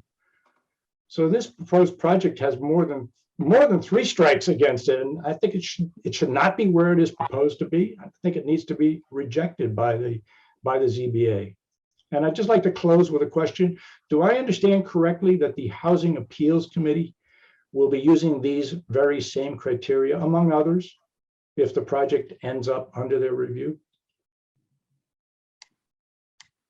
They will be looking at the conditions we've issued and whether it makes the project uneconomically feasible. Sarah? Yes, Mr. Pucci. Hi, good evening, Madam Chair, members of the board, George Pucci. I just wanted to note that those are relevant considerations under the regulations that would be under consideration at the Housing Appeals Committee. Thank you. Thank you. Luke Leger. Thank you, Madam Chair. Luke Leger, McGregor, Leger, and Stevens on behalf of the Citizens Initiative for Manchester Affordable Housing. Just a couple of quick comments. I appreciate Mr. Boehmer's letters and comments tonight. We certainly agree with his point that the fully accessible sidewalk is not optional. I think the Architectural Access Board has made that quite clear. But I did note that the sidewalk wasn't shown, at least not that I saw, on any of the applicant's renderings, and to the extent it has been shown on plans, I think the details are still fairly sketchy. So I would just note for the board that it may be useful to certainly get more information in the long term on that sidewalk and its design, but it also might be useful in the architectural review to understand exactly where that would be and how it would look in the context of some of the renderings we saw. Also, we certainly agree strongly with Mr. Boehmer's comments about the need for additional information with respect to the retaining walls, design, construction, and material. As we heard from the applicant's architect, from certain angles, the retaining walls may be all that one sees from street level. I note that the renderings that were provided by the applicant really aren't from street level. I understand they're going to be providing those, but certainly aesthetically, they're important. They're also, that sort of information and detail is also important for a number of other reasons. There are a lot of other implications that those retaining walls have on public health and safety and other considerations that are highly relevant to the board. So the same goes for Mr. Boehmer's comments about the need for more information on cut and fill. I raise that because these are issues and requests for more information that I've heard, I think, several times now. Unless I missed something, I haven't heard any kind of a commitment from the applicant to providing that additional information. So we would request that the board, if not already, do formally request that additional information on the retaining walls and cut and fill, and ask the applicant to commit to providing that. Thank you. Thank you, Mr. Leger. Matt Plum, could you please state your name and address? Thank you, Chair Mellish. I'm Matt Plum, President of the Board of MECT. I am not a Manchester resident. I am an Essex resident of 130 Rocky Hill Road. May I be permitted to speak? Yes. Applicant Angler contends that his monolithic block apartment building fits within the typology as defined by mass housing of Shingle Place Hill and environs because there are no abutting buildings or neighbors. I believe he has resorted to this rhetorical fallacy because this structure is both grossly out of keeping and scale with other buildings in the town of Manchester, or indeed the immediate area, save perhaps the schools. As president of MECT, I'd like to state that the MECT board and I believe it is precisely the typology of this area that makes this project so obviously and uniquely inappropriate and invasive. He proposes to cut, blast, and bulldoze his project into pristine woodlands at the edge of hundreds of acres of conservation and watershed lands, forever changing the character of that area and perhaps indeed the town. I respectfully ask for these reasons and the many concerns raised throughout this public hearing process that the ZBA consider extremely carefully before issuing any permit for this project. And I thank you for allowing me to speak. Thank you. ASBJ, would you please state your name and address? Yes, Madam Chair, my name is Alana Stewart Bell Jakes, and I'm at 25 Masconomo Street here in Manchester by the Sea. And I am just a citizen here. Okay. And I work and live here, and my biggest question is actually a concern about the fact that we keep calling this affordable housing. From what I've heard, there's only going to be 36 out of units out of all of them that would be quote unquote affordable. The number I've heard tossed around is about $2,000 a month, which for a lot of people is still not affordable. And so if they're going to be, going on this affordable thing, I guess my biggest issue is, what are we actually looking at? Are they going to be making a whole bunch of money off of the other units because they have this beautiful view of the conservation lands around them? And what are they going to be doing to actually helping our issues of having a housing concern for, graduating seniors who are just starting out here from town, or seniors who want to continue living in the area, but don't happen to own their own home perhaps.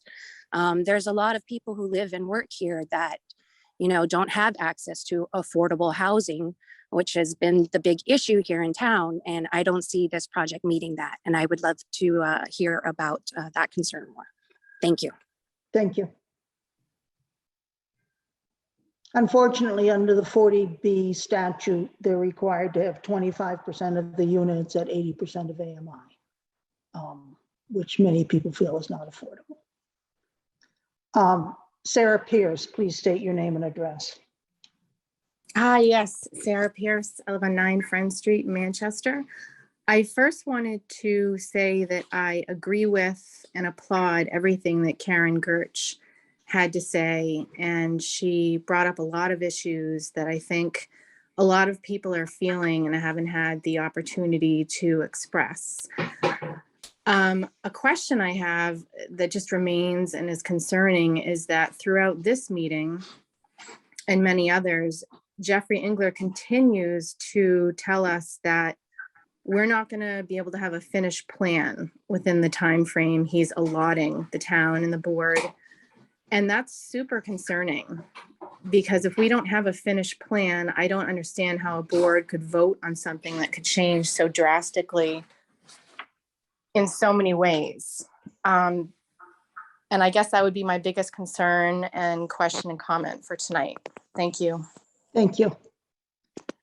Maury Creighton, would you please state your name and address? Yes, thank you, Madam Chair. I'm Maury Creighton, 37 Proctor Street, also a member of the Finance Committee. And I really just sort of have a comment on this tonight. And I hope that the ZBA and also the Board of Selectmen would carefully consider the request of SLV in this proposed project for its hookup to the town's septic treatment plant. Taxpayers of the town of Manchester have been supporting significant capital efforts over the last 8 to 10 years to repair sewer pipes and infrastructure for the town, and ultimately to increase the working capacity of our treatment plant. After this time, effort, and expenditure of taxpayer dollars, it just seems wrong to have SLV in this proposed project move right to the head of the line for hookup to the sewer treatment plant. Other areas of the town, I think, should be considered first. For example, the Singing Beach House. It's not currently on the septic system, and a problem in this area would have a significant environmental impact for the town, not to mention impacting town residents, out-of-town visitors, and revenue realized by our town merchants. Other areas I think should be considered for hookup include Old Neck Road, Beach Street, Masconomo Street, Smiths Point, Proctor Street, and connected areas that are not currently on the system, and they really should be considered because they're in environmentally sensitive areas. On the other side of the harbor, Harbor Street, Tux Point, Boardman Ave, also candidates to join the septic system, and they also too directly border environmentally sensitive areas. Just seems the current residents and taxpayers who have for years been supporting capital repairs to the sewer infrastructure are being kind of left on the sidelines here, while this proposed project steps right to the head of the line. I sincerely hope that the newly named Select Board and the ZBA will take this into consideration and delay the hookup for this large proposed project and allow careful consideration of other needed sewer connections here in our town. Thank you, Madam Chair. Thank you.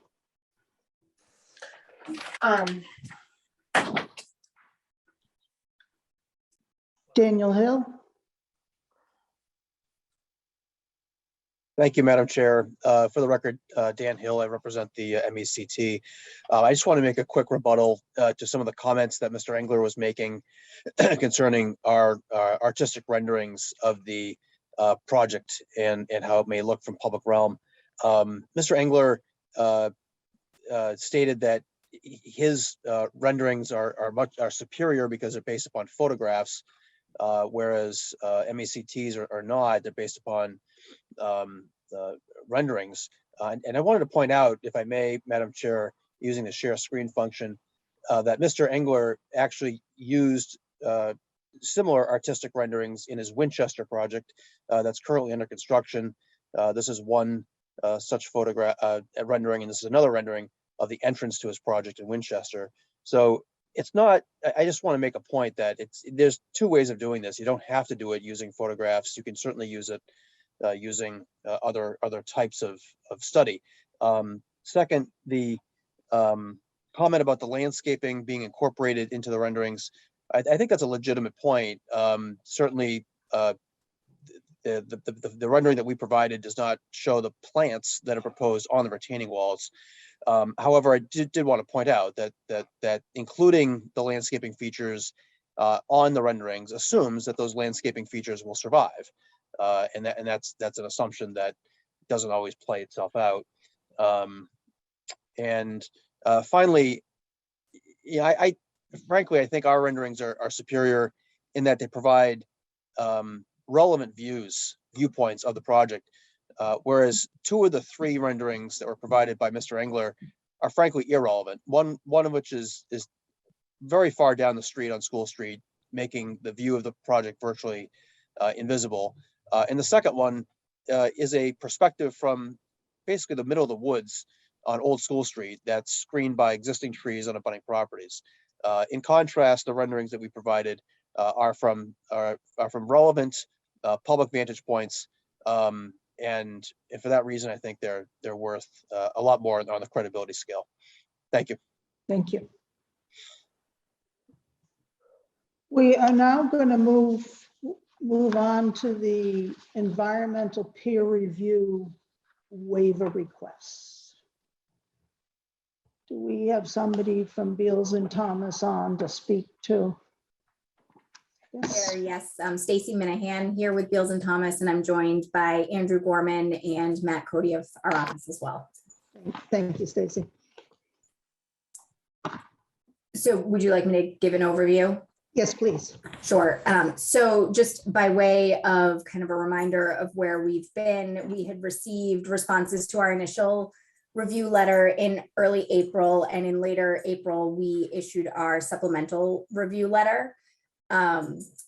And there are a few main items that remain outstanding that I thought it would be most beneficial to discuss tonight, because that information will also have an impact on the waiver review as well. So I'll go through that. I also wanted to mention that we have visited the site several times with the proponents' representatives conducting the wildlife study. And we're awaiting that wildlife study report, after which we'll review it. And then after I go through kind of the main remaining items, I thought it might make sense to see if there's anything else that the board or the applicant wants to discuss of our comments. And then if you'd like, we can certainly go through kind of a line by line comment or a line by line of the waivers, whatever your preference is. So with that, we acknowledge the project's now connecting to the municipal sewer system. So that's what our latest review is based on. I also wanted to note, because there's been some discussion of that sidewalk this evening. So we generally reviewed a conceptual sidewalk that we had seen plans for, but we haven't seen a design. So I did just want to specify that any sidewalk is not encompassed in our current engineering review. So, if there is going to be a sidewalk, we'd want to review it for stormwater and impervious, and is it in a resource area, and all those other pieces. So I just wanted to make sure that that was clear for the board. So then in terms of remaining comments, there I think is one more vernal pool that was found on the property that just needs to be added to the plans. We did ask the applicant to provide additional information documenting how the project will not impact the hydrology of vernal pools. So they've looked kind of at as a wetland basis design point, and we just think that there's some more information warranted to look at the vernal pool hydrology. We also had asked for some construction management information, and certainly fully acknowledging that construction management and means and methods are not necessarily specified during the design process, but there are a couple spots, one in particular for the kind of ledge outcrop above the wetland A series that has several vernal pools, where the steepness of the slope and the fact that they're going to be coming over the crest of the hill with, removing ledge, we're hoping to get some more details on how that would be accomplished to avoid impacts to the vernal pool, directly at the base of that slope.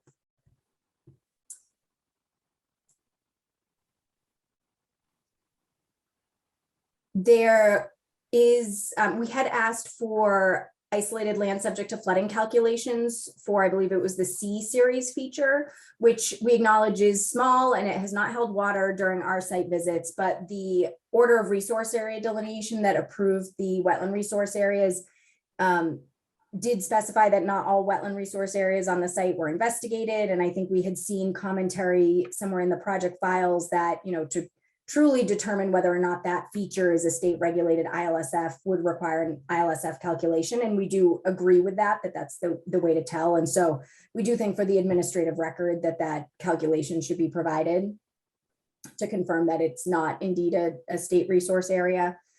And then the final item was the FEMA Zone A line has been added to the plan set. What we are really looking for, as opposed to showing it on the plans, although it's great that it's on there, is so the FEMA has mapped just a zone A, which does not have an elevation determined. And we're just looking for the applicant to provide some narrative or documentation as to why they think a study to establish the base flood elevation is not needed. Looking at the proposed work in the context of where FEMA maps the zone A line. So we're just looking for that, probably more for the administrative record, but just so that we have something to review and some information as to why or why not the base flood elevation, should or should not be determined. And those were really our only remaining comments. So it's, essentially 6 items, I think, if I hit them all correctly. And I don't know if it's the chair's pleasure to see if the, proponent has any questions on those or thoughts or questions on anything else from our review letter before we move on. Thank you. Mr. Engler? Thank you. Once again, we appreciate Beals and Thomas's diligence and professionalism. We are, the letter they submitted there was a lot in it, and we've been attending to it as soon as we received it, and we hope to have a response in the next several days that we can bounce back to the board and to Beals and Thomas. I think most of the clarification and additional information we'll be providing for one. For one, the ILSF, we did all those calcs. It was way under the thresholds. We'll be producing that. So I screamed and yelled about the CMP. I still feel strongly about my position, but I did reach out to two contractors. One had no interest, but another one is going to be endeavoring to provide some guidance on how, we would approach the club blasting and site work of the site while not negatively impacting the Vernal Pool Series A. So we hope to have something for that before we close the public hearing. But in general, we're going to be submitting a comprehensive response to Beals and Thomas. We submitted, I don't know if they're aware, we submitted an updated civil plan set today in response to we have these two tracks going, as Beals and Thomas knows. We got the civil and site, and we have the environmental. We responded to the Beals and Thomas civil letter that took several weeks to respond to, as well as Mr. Chesia and Mr. Horsley's comments. So those were all submitted today, and we will be endeavoring to submit, updated plans on the environmental tract to Beals and Thomas. But we hope to have a full written response and associated exhibits, I would say next week at the latest. What, do you have a sense of when the wildlife study report will be issued? I believe Goddard Consulting is on. If Ryan or Scott has a sense of when that may be completed. Yes, hi there, Madam Chair. Ryan Rosine with Goddard Consulting. For the wildlife study, we're planning on hopefully around the 1st of June, hopefully. There's a lot to go into it, so we're taking our time with it, and we want to be as thorough as possible. And we know we need to let you guys have it, and Beals and Thomas have enough time to review it and respond to it. So hopefully around the 1st of June, within that first week of June, is what we're currently planning. Okay. And to the response letter that Jeff was just talking about, in the next few days, by the end of next week at the latest, we'll have that back to the board. End of next week. Okay.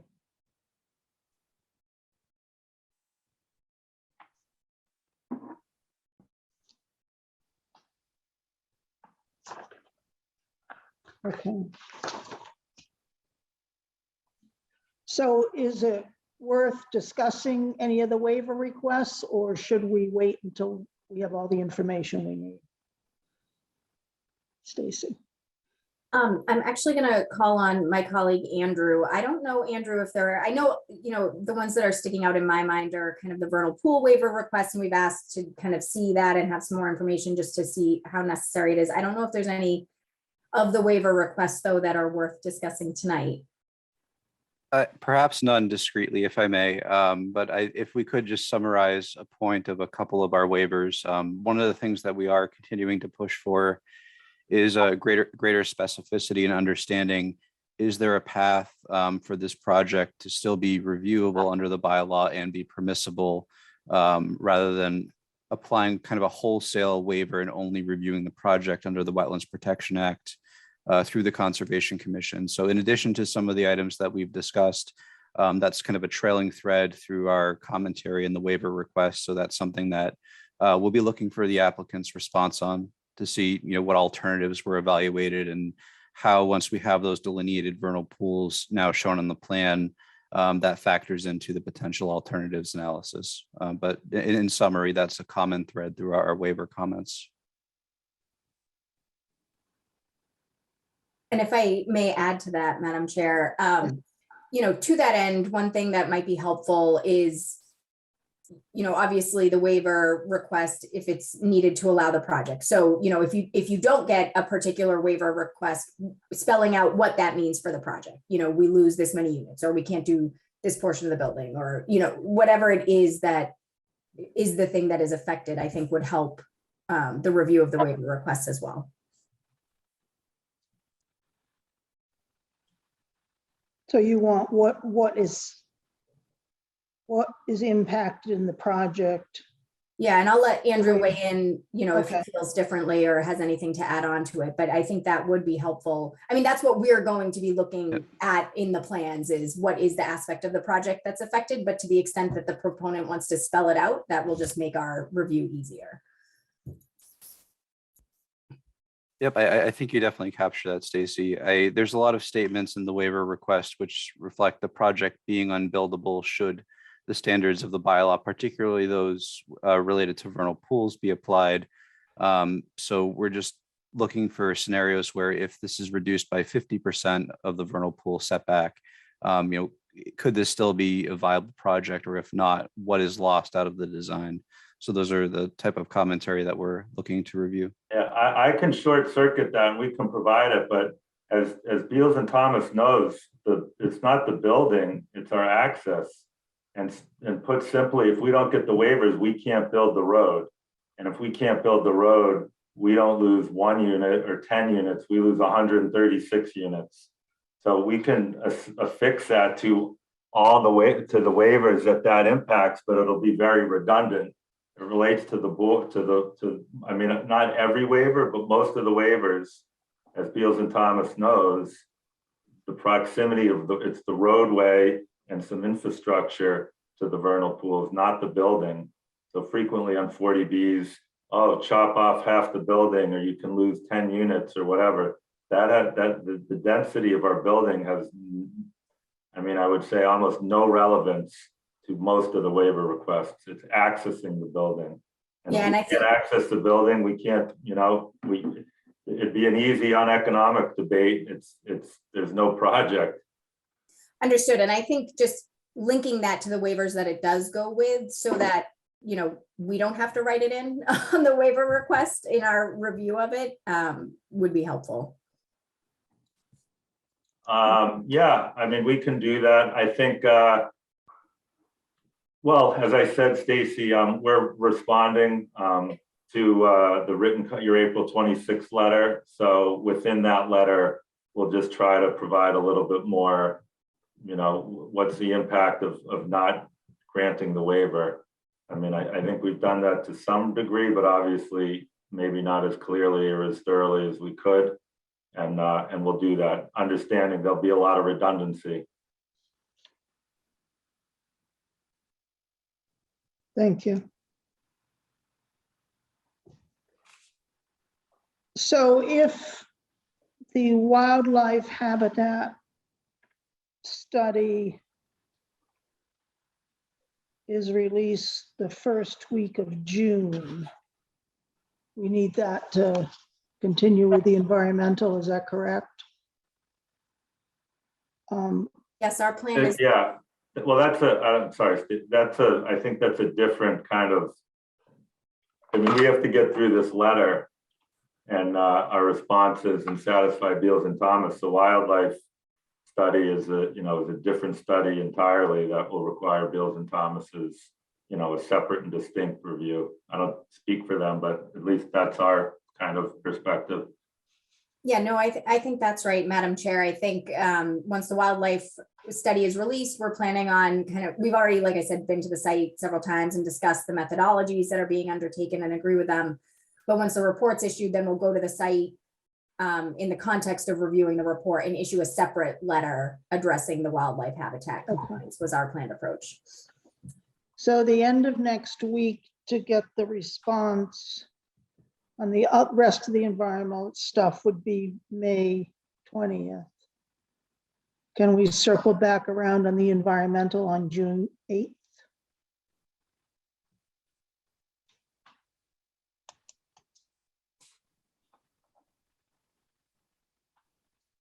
I'm sorry, I'm just trying to open up the calendar. So instead of the meeting on the 25th, since we're not getting comments until next week, you're saying the 8th, Madam Chair? Yes, does that work? I think that should be doable. That's essentially 2 weeks if I'm looking at the calendar correctly. Yes, yeah, it's 2 weeks, yeah, 2.5 weeks, but we'd want it in 2 weeks. Yeah, We like to get it before the weekend, right. before the meeting to give us, we have a lot of people who work full-time. Yeah, I think that works. I'll check our internal schedules and make sure we can Okay. accommodate, but I imagine that we would be able to. Okay.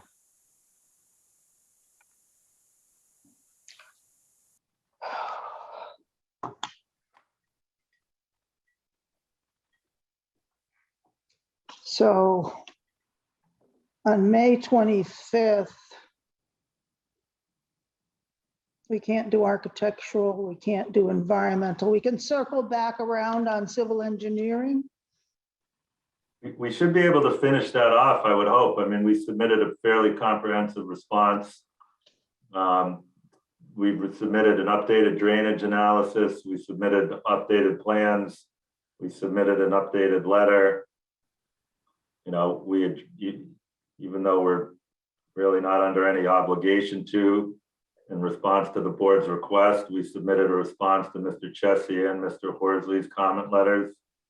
So, you know, I think and that still gives us 2 full weeks prior to the 25th. So I think that's probably a reasonable use of that evening. And I also think we'll perhaps circle back around on some of the waivers, zoning waivers, you know, size of car spaces, some of those other aspects, and circle back around on traffic and safety.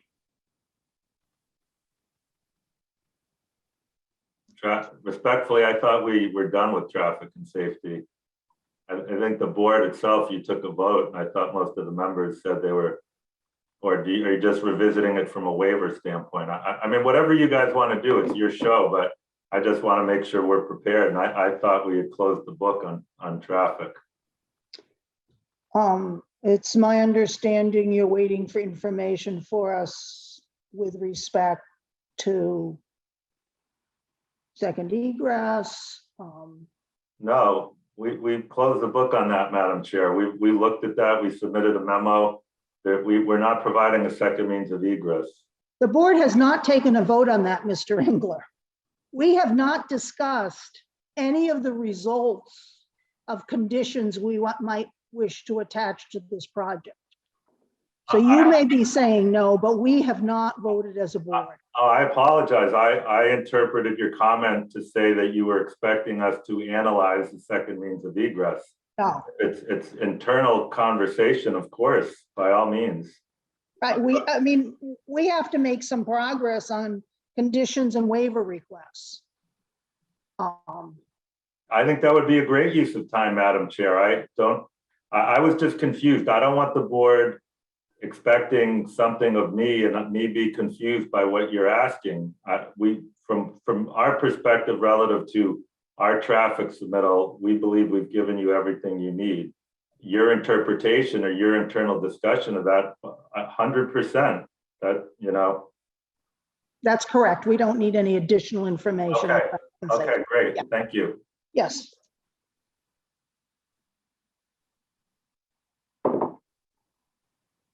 Okay. Anything else that the board wants us to put on the agenda for the May 25th meeting?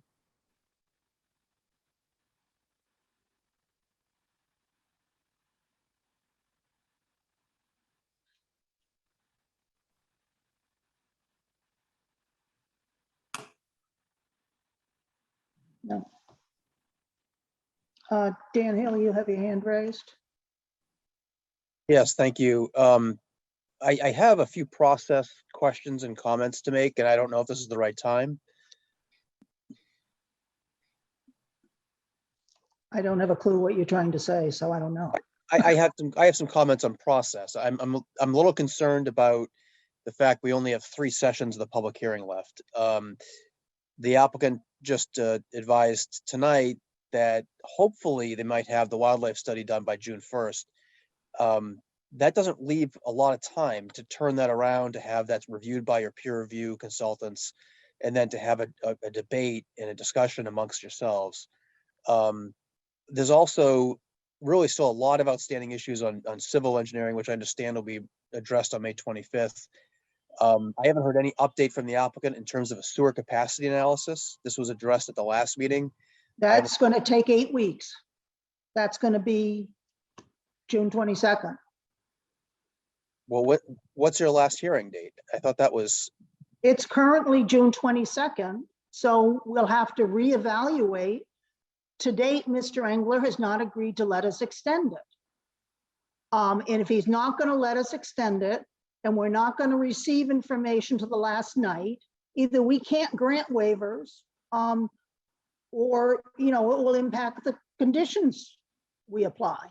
Right. I mean, I can't force Mr. Engler or the peer reviewers to get me stuff by a certain date if they can't get it done. You know, we're doing the best we can, but if we run out of time, we run out of time, and we will do our conditions accordingly.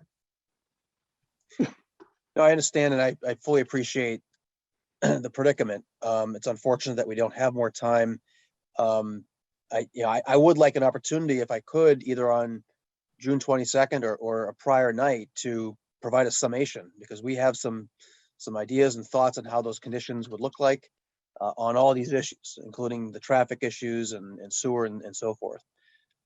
Usually the last couple sessions of a public hearing are dedicated to reviewing draft conditions. Mr. Bomer can attest to that. He's been privy to a lot of these discussions.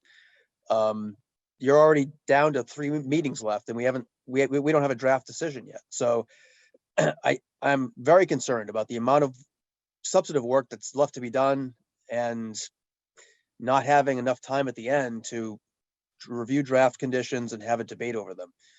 So I don't have a solution. I'm just raising the concern, and I would, I guess, encourage Mr. Engler to reconsider his stance on no more extensions of the public hearing.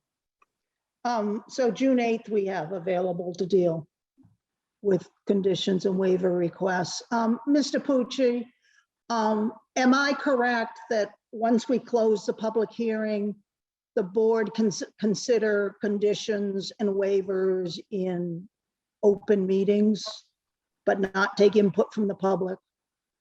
Yes, once you vote to close the hearing, and if you are forced to close the hearing by the 22nd, you will have to close the hearing that night.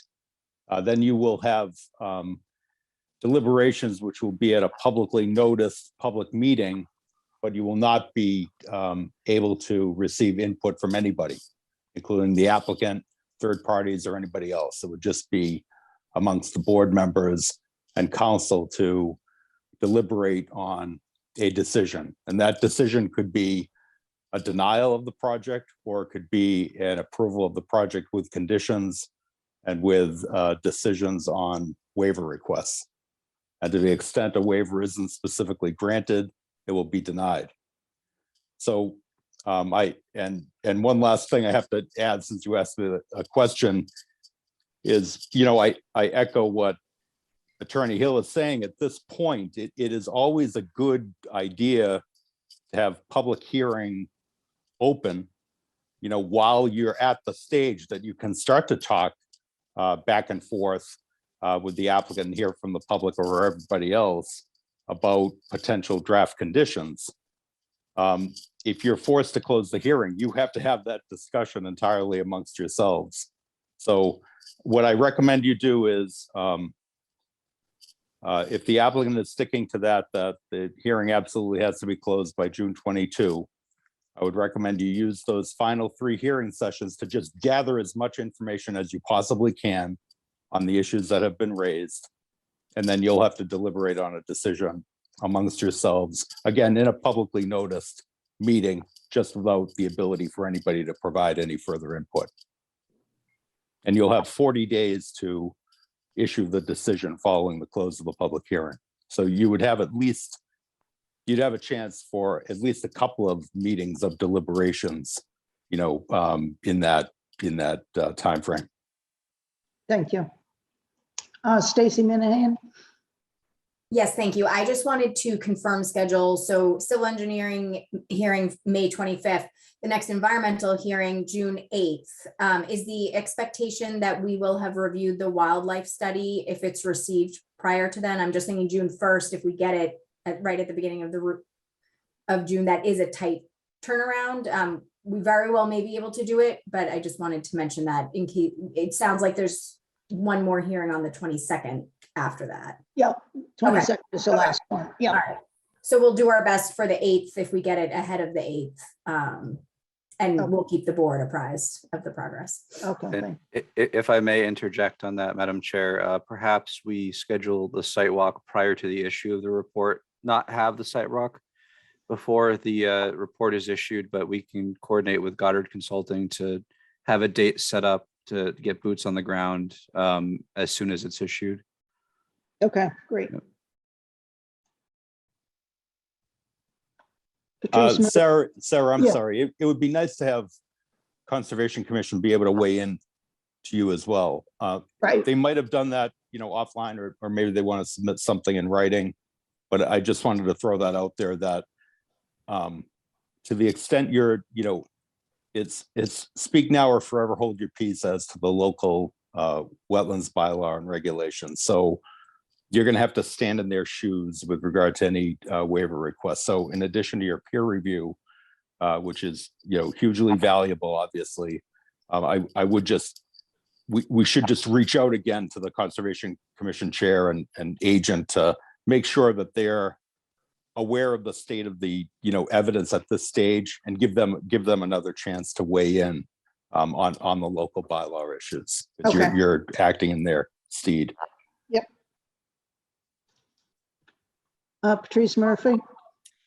Yes, Madam Chair, I have a question that keeps coming up either from our membership or just in locally talking to the community. And that is more about the affordable housing and whether the affordable units will include Section 8 housing. I'm not sure if you can answer that or direct that to I can't answer that. Mr. Pucci, perhaps. No, I think it would be done on whatever the fair housing plan was done by the developer. Right. You just, Sarah, just to weigh in on that, you very ably summed that up earlier when you said if he meets affordability requirements, he's an eligible applicant. And then beyond there, you really can't get into like you can't impose more stringent requirements on the applicant if he's satisfying the basics to be an eligible 40B applicant. So, you know, that seems counterintuitive, I know, but that is the way. So you sort of answered that early on in the meeting in response to another question. Okay.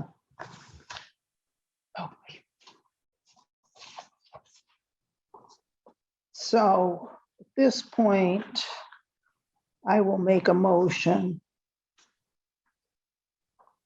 to continue the public hearing on the 40B application of Jeffrey Engler of SLV School Street LLC at School Street Assessor's Map number 43, lot number 18, filed with the town clerk on September 27, 2021, to continue it to a date certain of May 25th at 7:00 p.m. And we will do hopefully the final peer review on civil engineering, and we'll look at various conditions and waivers on aspects of the project on which we have information. Do I have a second? Second. Jim seconds it. Any discussion? I'll take a roll call vote. James? Approve. John? Approve. Brian?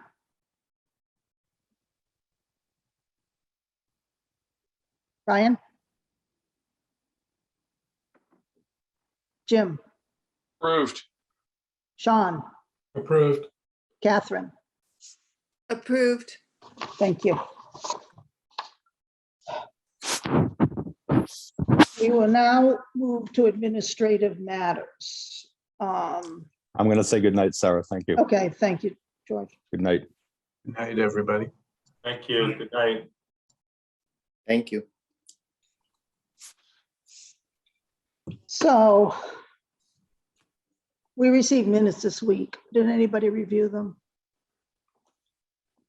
I looked at them, Sarah, and I did not check them for spelling or grammar, but I found them to be representative of what was discussed. I agree with Jim, Sarah. Okay. Okay. Can I have a motion to approve those minutes? I will move that the minutes be approved as written and submitted.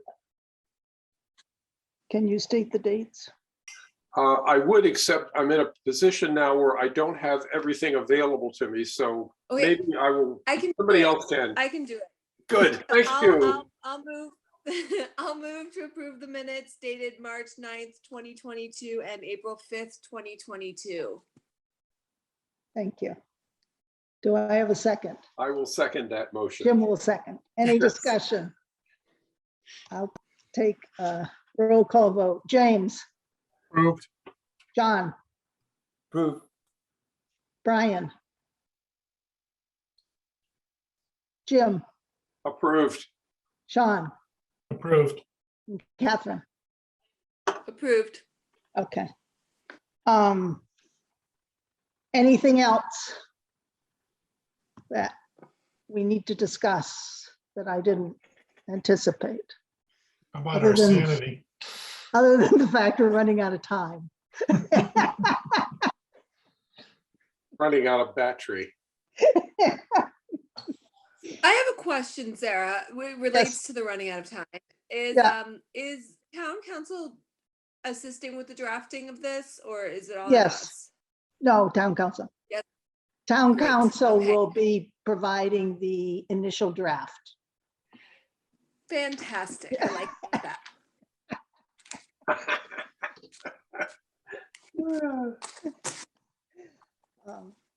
I think he's the one best equipped to do it. But we're going to have to go through all of the conditions and waivers and decide what we're doing. Yeah, that might take some time. Right, exactly. 40 days. 40 days to get it filed with the town clerk.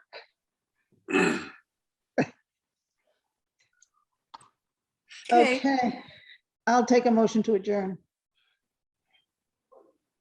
I move to adjourn. I'll second it. Second. Everyone wave the hand if they agree. Agree. Agree. Two hands. Why get it twice?